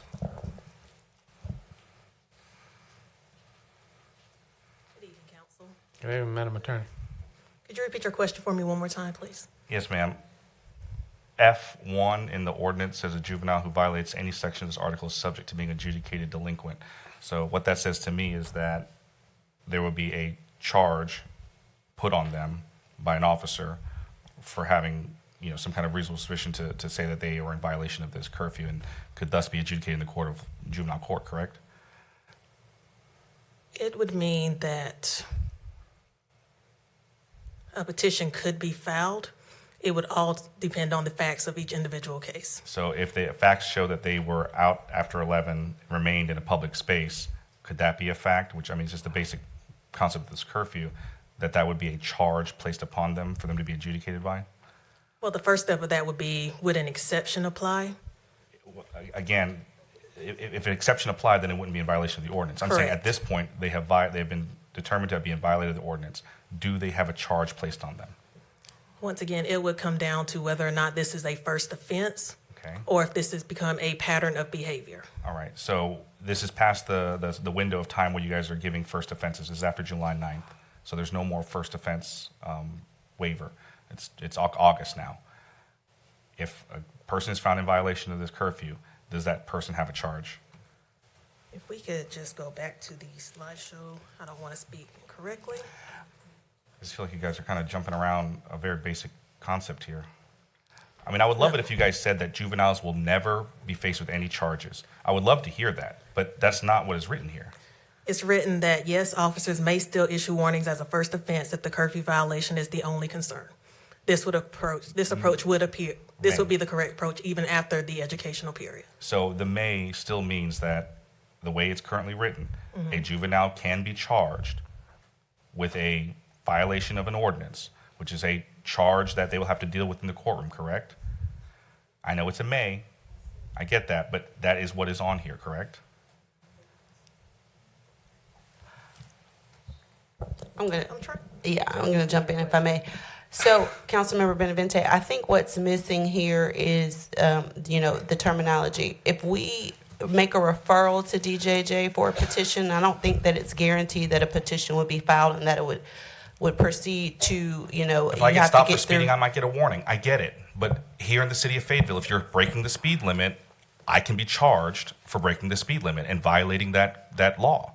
So I don't know why it's so difficult for you guys to just state plainly that this curfew can have the effect, may or may not, depending on the discretion of the officer, putting these kids in a criminal situation in front of a criminal court. It's stated plainly in the ordinance, It is criminal. sir. Pardon me? It's stated plainly in the ordinance. So then why can't you say it plainly in response that indeed they will be subject to a criminal charge? Yes or no? Because you just stated they will be. They may be if they Councilmember find me in Benavente, violation. This is crazy. Right. Well, listen, the legal counsel from here said their opinion. You're an attorney, so you have your Right. opinion. But And this is unfortunately, not there's no judge here to like keep them right. answering So we legitimately, can't objectively. say basically that your interpretation is right. But I do need to get to your colleagues because they've been extremely Thank you, patient. sir. I'll try All again right. in a moment. All right. So, Councilman Hare, Hondros, and McNair. Thank you, Mayor. I just wanted to reiterate the email that I sent out to you all this morning as Manager Brooks just stated that we're going to have a education period, which is going to be, sort of prolonged, not just in a particular certain period. What I was hoping that, like some of these small video clips that are made for different departments, for different issues and concerns, that maybe it could be possible that we could, as far as the learning and getting the word out, do or have one of our staff to do a short video clip that could be sent to different organizations, churches, and whatnot, because I've already started reaching out to some of my pastor friends. And also maybe I don't know if we can say just press release, but a form or a letter about it so that it can also, along with the clip, depending on how the churches are set up, it can be a part of their announcement rotation. All right. Thank you, Councilman Hare. And I'm certain we will promote this in every way possible to get as much information to the public and to the citizens as possible. All right, I'll go to Councilmember Hondros and McNair, and then I have a point, and then back for a second round. Thank you, Mr. Mayor. I know it's getting late. I'll be brief. I have 3 questions. One, can we go to slide 15, please? So on that middle column in the blue there, the bottom bubble, if officers can't make contact with the legal guardian or parents, we're going to hold, so temporary custody, we're going to hold the youth, the juveniles in a soft room, I think I heard you say, for 10 hours, up to 10 hours, if we still can't reach their parents? Well, by statute, we can only hold a juvenile for up to 12 hours or up to 24 hours if that's on a weekend or a legal holiday. So then I know on a previous slide, it was talking about, because that was a question I asked, if they're hungry, do we feed them? Do we give them something to drink? Most people eat breakfast 9 a.m., lunch at noon, dinner at 5. So in an 8-hour period, it's not unheard of that somebody's going to need 2 or 3 meals. So this is just kind of things that I had questions and reservations about before. But my next question is probably for one of the attorneys. North Carolina General Statute 7B-1900, and I'm really going to need a lot of help and grace with this because my legal degree hasn't come in the mail yet. But 7B-1900, taking a juvenile into temporary custody. Temporary custody means the taking of physical custody and providing personal care and supervision until a court order for secure or non-secure custody can be obtained. A juvenile may be taken into custody, temporary custody, without a court order under the following circumstances. My questions with item 2. 2 says by law enforcement officer or juvenile court counselor, if there are reasonable grounds to believe that the juvenile is an undisciplined juvenile. What constitutes unjuvenile? Would them breaking curfew make them undisciplined juvenile, or do they have to be committing some other activity?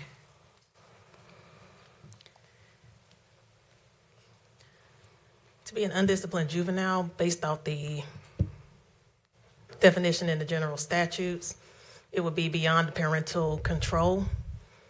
So again, it goes back to a pattern of behavior. Gotcha. So if we can't make contact with the parents, we don't know if they had permission to be out past curfew or not.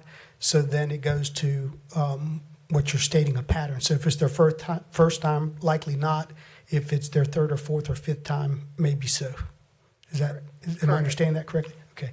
And then the third query, I think, is for Chief Joyce. Based on the back and forth we're hearing, and a lot of officer discretion. Do we actually believe that we can successfully train our officers to properly enforce this ordinance? Yes, sir, I do. Okay, thank you. All right, Councilman Hondros. Councilmember McNair. Thank you, Mr. Mayor. I have one question about the Youth Protection Safety Ordinance Implementation Strategy. In the event that some of these strategies does not work, is there a plan B?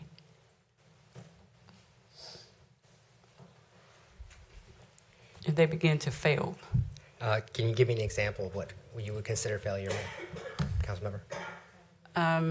I would say getting the information out into the community, because we have a lot of nonprofits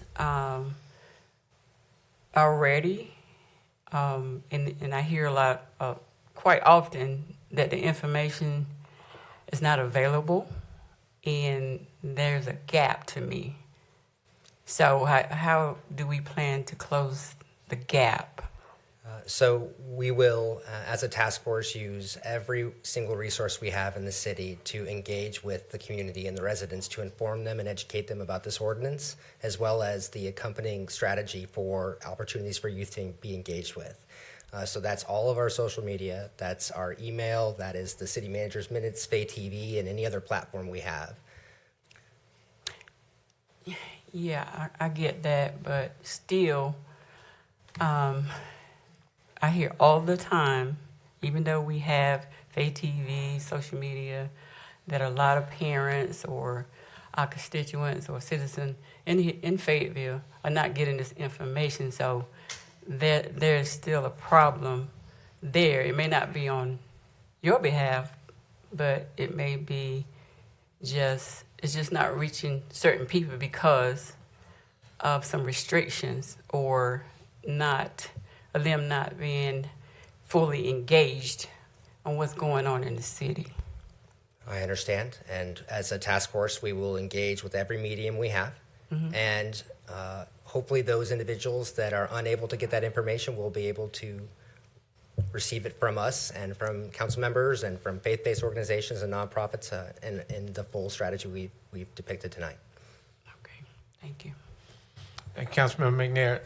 Mr. Redden, so I'm going to pick it back off of what Councilmember McNair said. Are we going to use some alternative, unconventional ways to communicate? You know, people don't look at the city manager's report, no offense to the manager, but everybody didn't look at that. Phase 7, you know. Yes, sir. So we're going to use some other methods to get this to the general public. Yes, Mayor. We've actually had some interesting ideas from the different cohorts on how to engage and reach deeper into the community. Again, the Office of Community Safety and the Police Department have really been pushing as much as we could, and idea-wise, to push it out, all the way down to text services and other messaging like that. Yeah, I was going to suggest the text blast, in order to initially get the word out. Second point, this is probably for legal, Madam Attorney.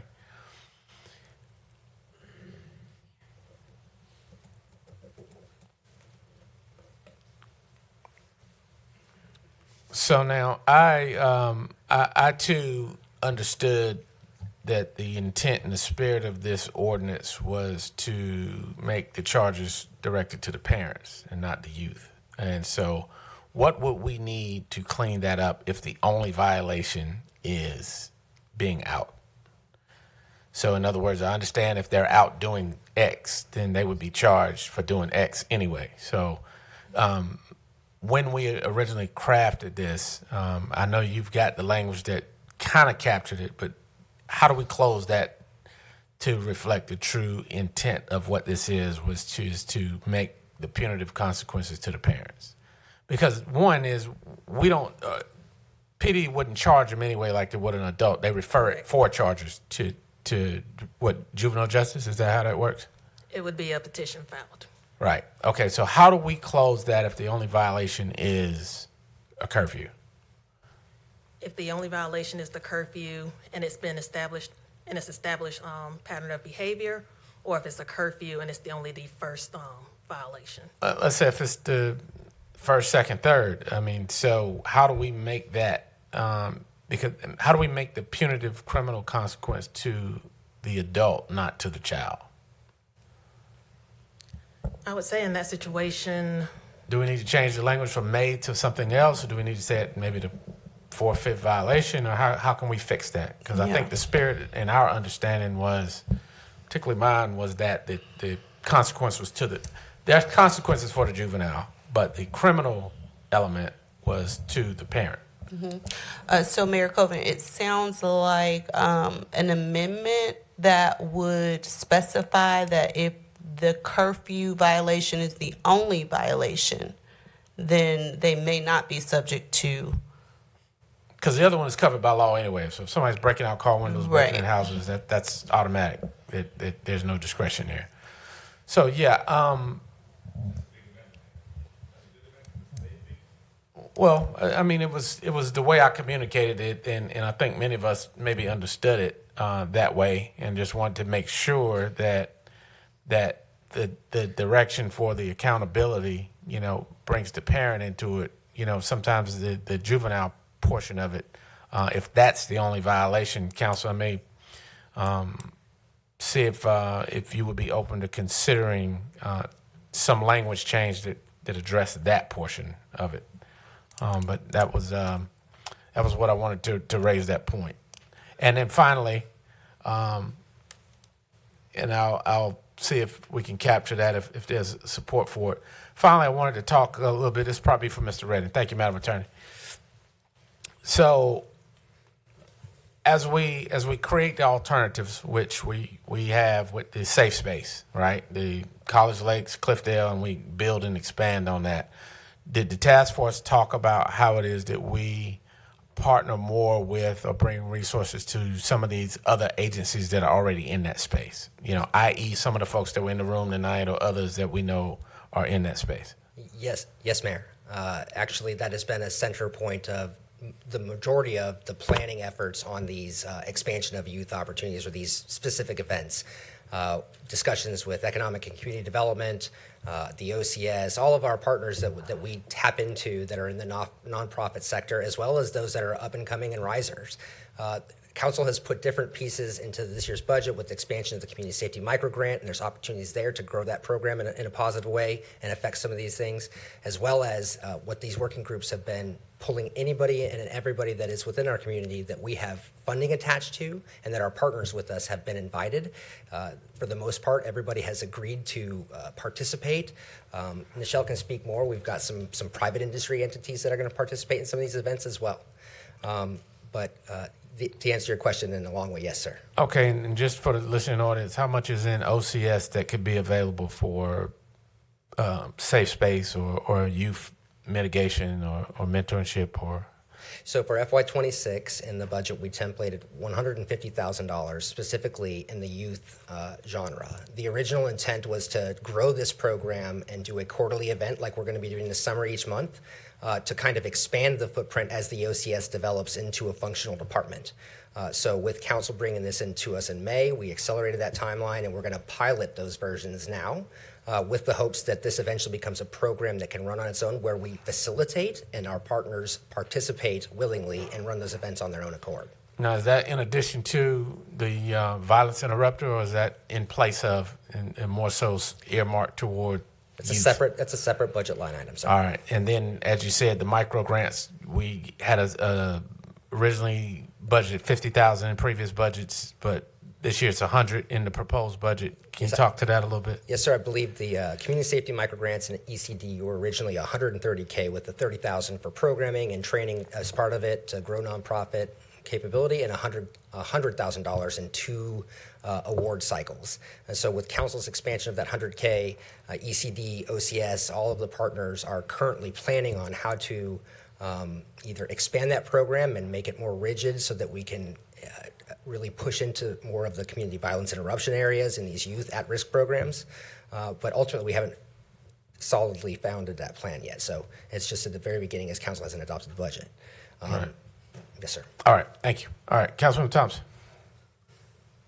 Thank you, Mr. Mayor. I just want to comment on a few things that was said here tonight. One is about getting the word out. I think some of that's our responsibility to make sure we use all our social media platforms, make sure we go to our churches and our youth groups that you participate in, make sure we go to our community watch meetings and let all these community leaders know that this ordinance is going to take effect so they can prep themselves and inform their community about what's to take place. Second is I want to talk about our next quarterly report, Chief. I know that this might not be on Chief Bryant's radar, but I hope it is, that when you bring in the next quarterly report, that some of the stats are given to us about the ups and downs of this youth protection ordinance so that we'll know how we should move forward with it. I know we put it on a pilot deadline for 1 year, but if something out of the ordinary happens and we need to reduce that time frame, then leave the option open for council to do that. My next question is about these field contact sheets. What's on them? How do they get filled out? And how do you track them? A lot of questions was about how do you have multiple offenders? Well, how will they know if they're multiple offenders if they don't have access to these field contact sheets? So the officer, when they complete a field contact module, it's entering the biographical data of the person they're out with, time and location in which they met this person, and then they have a notes field that they can go down there and enter information. It could be that they just got out with someone at the corner of Bragg and Rowan. We can then go back and be able to pull that data when that name is populated into our records management system. We can also go back and run a query to see how many times we've been out with that person, pulling it up a number of times to see if we were out with that person just a singular time or had that occurred multiple times. So that current officer at that location will have access to all that information right there on his computer in his vehicle? Yes, sir. Outstanding. I guess my next and final question is for you, Brooke. One thing that wasn't mentioned was about the program that I asked for us to have a youth mayor here on council. Have you researched that and how are we moving forward with that? Yes, sir. So while the working group the task force had to prioritize a few things about legal implementation for the police department and some of this initial rollout of youth programming, we do have the OCS's working group planning to reach out to FCYC and coordinate with Parks and Rec, and then work and bring back a proposal / discussion with council in one of these later summer work sessions to talk about how that would look and how it would feel and how we could implement that into future structure. But we had to prioritize to get to this point in that short 20 working days. Thank you, sir. Thank you, Mr. Mayor. Thank you. Councilmember Banks McLaughlin hadn't spoken, so I'll go to her. Thank you, Mayor. I want to thank our staff because I know we've been having these conversations for some time, and the questions that I believe my council members have asked, you guys were able to provide those questions today. I do want to go ahead and call for the vote once I make a few statements. I think every council member here, we've had the opportunity to ask the questions that we had concerns about. I know some of my concerns was as far as when the kids are have to come in contact with our officers and as far as where they're gonna go. You've basically explained that, talked about the different partnerships and a program fund that the city has been able to provide or has in a process of providing for the community. As mentioned, this is a pilot program, and I want to be clear, for our children, 11 o'clock, these children should be in a controlled environment. They should be at home. Nobody should be outside, especially a youth, at the hours of 11 o'clock, past 11 o'clock. But again, we've talked about that. I think we just need to continue to move forward. We already know, I'm sure, how we're going to vote, so I don't think we need to continue to keep prolonging this conversation. I am interested, Mayor, as far as some of the language being changed, amending it. So again, I want to go ahead and call for the vote. All right, so we'll start with a motion. And so we've got a motion on the floor by Councilman Banks McLaughlin. Is there a second? And then we'll catch the other folks on the discussion. The motion was to accept implementation. However, she had a caveat in there about amending some of the language as the concerns were. So, is there a second? Second by Mayor Pro Tem. All right. What's the question?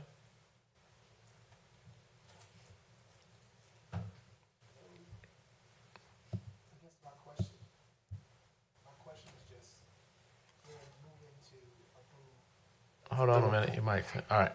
We're just moving to accept the report, right? And then we can do the language change separately, right? So you're saying you want it broken into two separate motions? Because if we do that, then we need to be specific about what we're asking in the motion about the change. And my motion as far as the language, as far as ensuring that the youth is not criminalized. Okay. So I don't know what that, wording wise. So I guess we can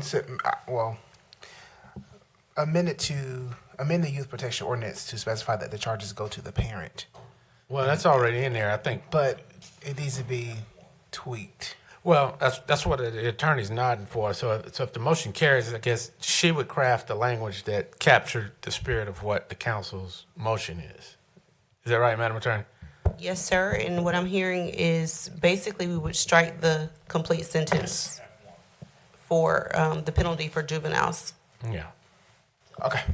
Then I'll second that. Yeah. Oh, well, it's already seconded. Oh, so. well, I vote. All right. Hold on a minute. So I got some discussion. Got Councilmember Green's had their light on. Anything related to the motion? Okay. All right. Councilman Benavente? Thank you, Mr. Mayor. I mean, Councilmember Banks McLaughlin said that, we've already had a chance to ask all these questions, but that's not true. This is new information being presented, and that's why I have really one final question about the community partner support at the events that Ms. Gaines was talking about. I think you said that at these 3 functions, you planned one at the Community Support Center, you planned one, or 2 other locations, Cliffdale and College Lakes, correct? That's correct. And you said during that event that you would have community support partners. That makes sense, right? You're having an event, there's also some resource fair type things going on there later, later into the evening, potentially up to 10 o'clock.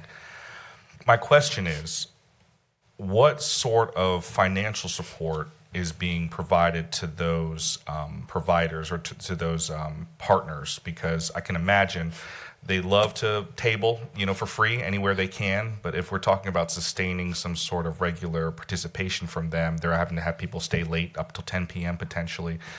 Being great, I'm sure that they have their biggest hearts in the world, but are they getting any sort of compensation for their time and participation?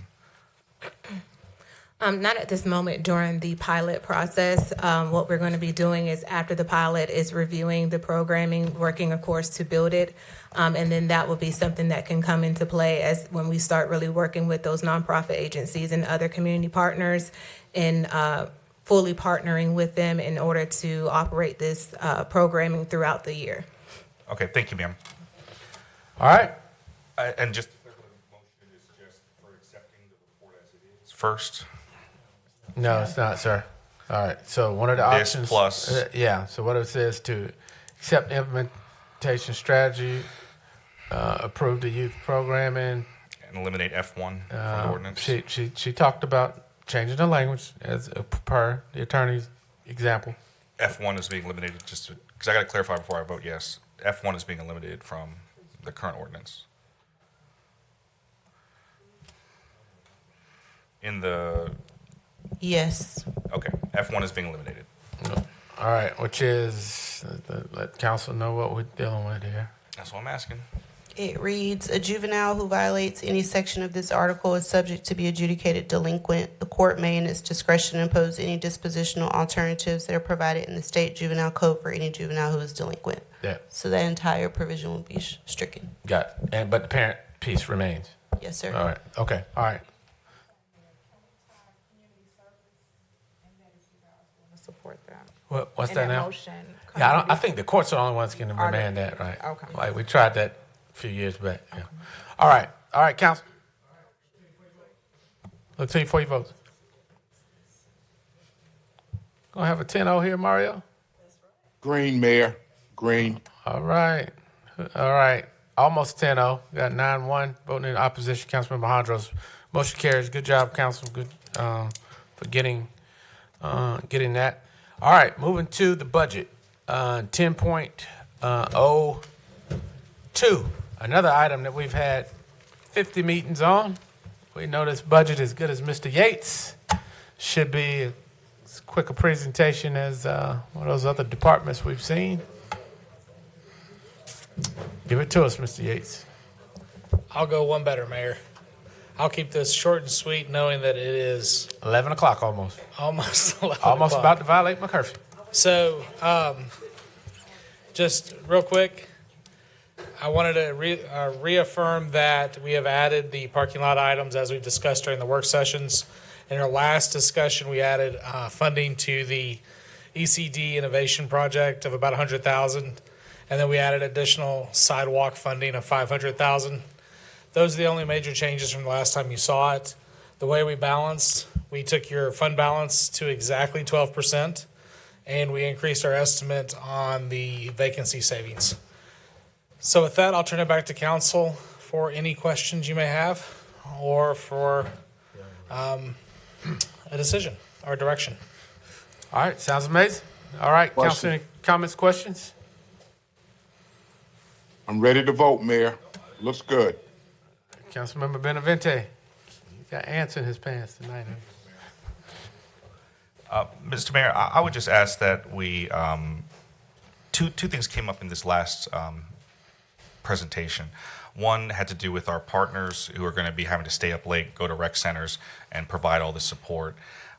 And you also heard that the budget presented to us in April by the city manager was sent to us before the actual consideration of the curfew and the impacts that it would have. So now this superseding thing has entered into the atmosphere. It now kind of puts, in my opinion, the balance of the budget a little bit off. I think we need to correct for that and add a little bit more, because OCS and our entire city staff are going to have to do a lot more, potentially having to feed children, having to house children, if they're unable to get in touch with their parents. So there's a lot that I think that we're asking for, and that we should include in this budget a signal to a lot of the community members that came and said they want programming, they want these different nonprofits to be able to do even more to support our children if we're going to be kind of entering into their lives in this way through this curfew. So I would just ask that we add to our fiscal year budget before we pass anything an additional $500,000 to OCS. All right. Thank you, Councilman Benavente. So, Mr. Yates, before I go to him and Mr. Brooks Reddings, we just said that OCS has a $150,000 program, but you don't quite have the strategic layout yet, right? And then there's also $100,000 that the council has expanded the usage is just not for micro grants, but for youth-related initiatives. So that's $250,000.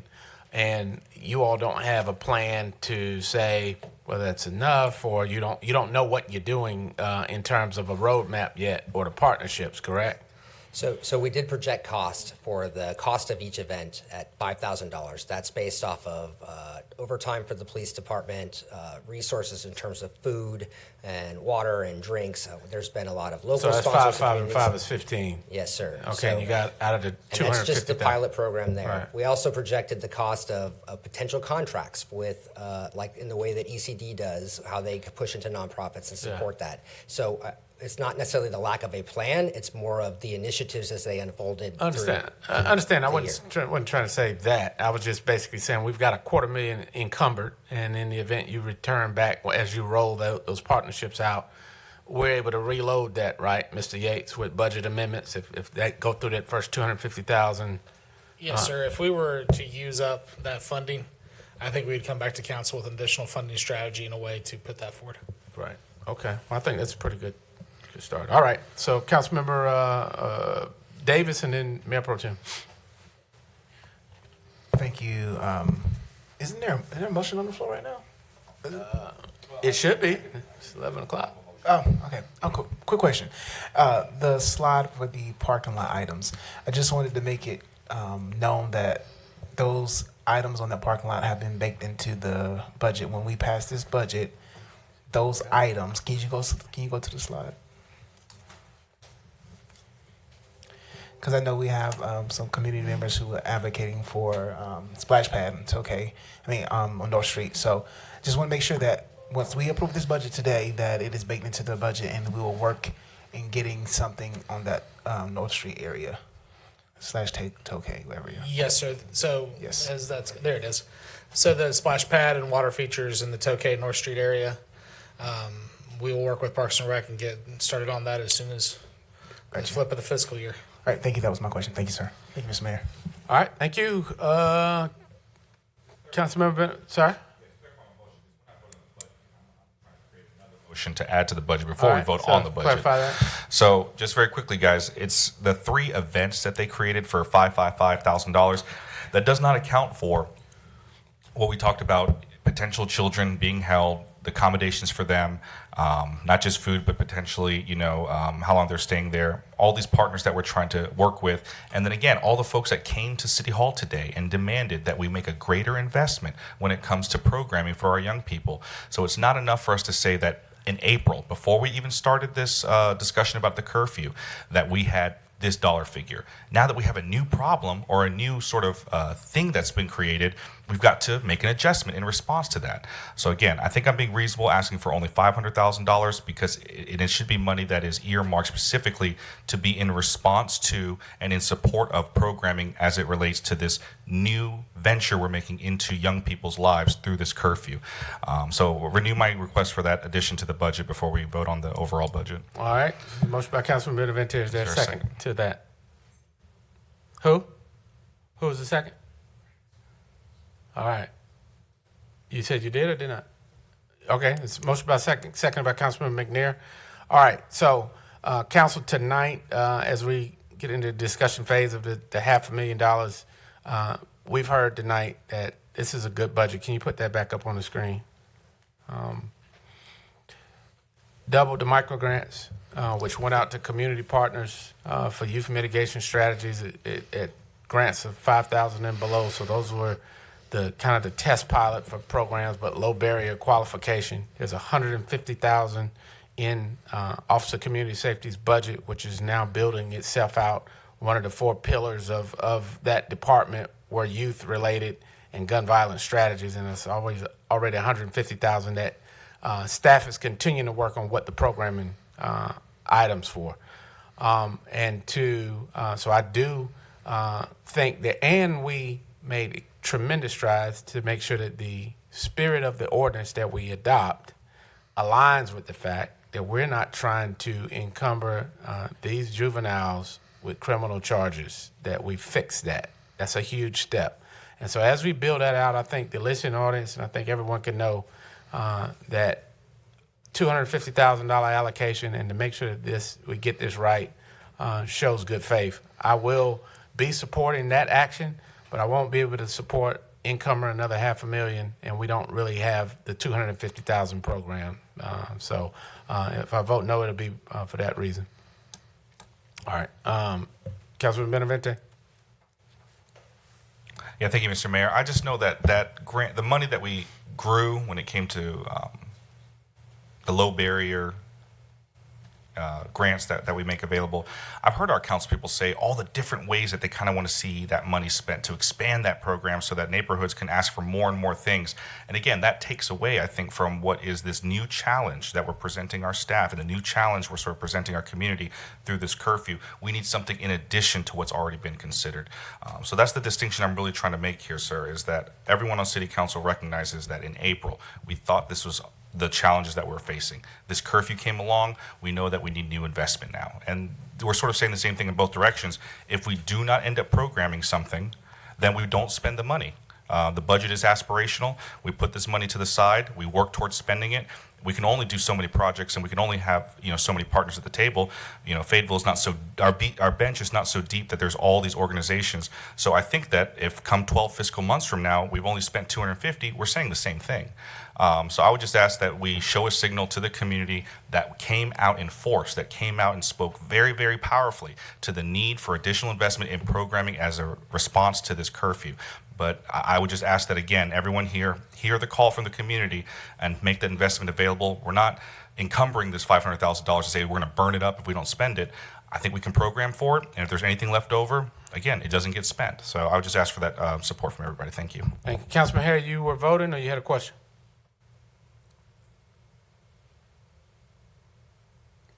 Councilman Harry. Okay, there we are. No, sir. Isn't the vote that's on the table right now is the 500,000, right? Yeah, an additional 500. Yes, sir. Okay, and so there's going to be an additional vote for the presented. Yeah, that'll be a Budget separate by motion. Right staff. now, we have to Okay. bring this motion to a conclusion. Red. All right. Council, let's vote.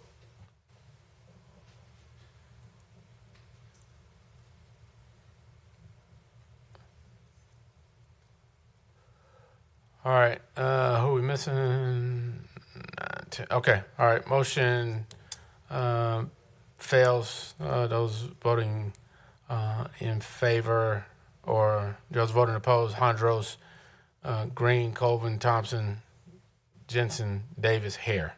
All right, council, look to you for consideration of the budget. It's at hand. I'll look to you for a motion.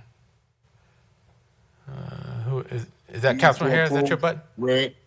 No. Yes, sir. I was saying. Oh, okay. We've already finished that vote. Oh, All right. no, I wasn't. Yes, I wasn't voting on that vote anymore. All right. This is on the budget. I haven't need a motion for Yes, it. sir. Okay. Yeah, I need a motion. Yeah. Yeah, I'm asking for a motion. Yeah, they got us. Let me clear that. Can y'all clear that, Ms. Paul? All right. Councilman Thompson. Second. Well, hold on. Thank you, Mr. Mayor. All right, hold on, D. Mr. No. Mayor, I move that we adopt the budget for 2026. All right. This is a motion by Councilmember Thompson. It was seconded by Councilmember Hare 2-3 votes ago. All right. Yes, sir. Yes, sir. All right. Discussion. All right. Councilman Davis, you had discussion? All right. Councilman Benavente? Thank you, Mr. Mayor. I mean, throughout this budget discussions, I haven't heard any time when the city council has talked about things that we were willing to cut out of the budget. I think we were very, very excited to put a lot of things into the budget, and we added. But not once did I hear from anybody that we were going to trim that fat at all from anywhere. In addition, I think that we as a city heard from a lot of community members about their concerns with the increase in property values and whether or not we were going to make an adjustment in the direction that is most beneficial to most people. I asked for data back to show distribution of what that looks like. You know, who exactly is seeing their their valuations go up 200%? Who's actually seeing theirs only go up marginally? I never saw that information returned to us. To be able to better assess whether this 6 cents over revenue neutral is actually benefiting enough people as a reduction in our tax rate. And then finally, I think we asked very, very kindly. We heard from the community that we wanted to see additional investment in programming as a result of the curfew. That was not added to the budget. So for those three reasons, I can't support this budget this year. We should have gone revenue neutral. We should have done more for Office of Community Safety. And we honestly should have looked at some services that we can do without. But it doesn't seem like we were being as fiscally conservative as we could have been this year. All right, thank you. Councilmember Green? I've been very quiet tonight. I've listened to a lot. So I'm going to draw the line here because that Councilmember Benavente is absolutely a false statement, in my opinion, that we did not cut anything out of the budget, because we absolutely 100% did. I was at every budget meeting, every one. I heard everything that was said. I was here on time, and I stayed until the end for every meeting. So that is not really a true statement. You missed that when you were gone. Well, I was in juvenile court defending but let's ask for clarity. Yeah, you don't have the mic. So Councilmember Green, you still have the floor. Are you done? All right. So there was a motion by Councilmember Hare, seconded by It was by about Thompson, seconded by Hare. So it's time for all of us to and go I have ahead. All right, discussion. Mayor Pro Tem discussion. So, thank you, Mr. Mayor, and thank you, Councilmember Green. I think you got me before the punch. So before we sit here and make accusations that we did not cut anything, that we did not do our homework, that we did not do all these things, I can tell you 90% of us up here were at every meeting. We got on a chalkboard, a whiteboard, and we cut things, we put things on. And we were here working, I think we worked 5 hours each day. So to sit here and say that you can say all you want. Councilmember, So- well, you give courtesy. So to sit here and say that your 9 colleagues have not done their job is insulting, and that we have been through the books. So I am sorry that you missed the meetings. I am sorry that you were not able to or did not even call and ask us what we cut instead of asking us right here on the dais. So I am ready for the vote if we don't have any more So it's a discussion. call for question then. Call for question. All right, you've had one round. The question's been called. We'll look to you for your votes. Once they call for question, read your rules. I'm voting green. All right. All right. Motion carries. Motion to adjourn. All right. Good night, y'all.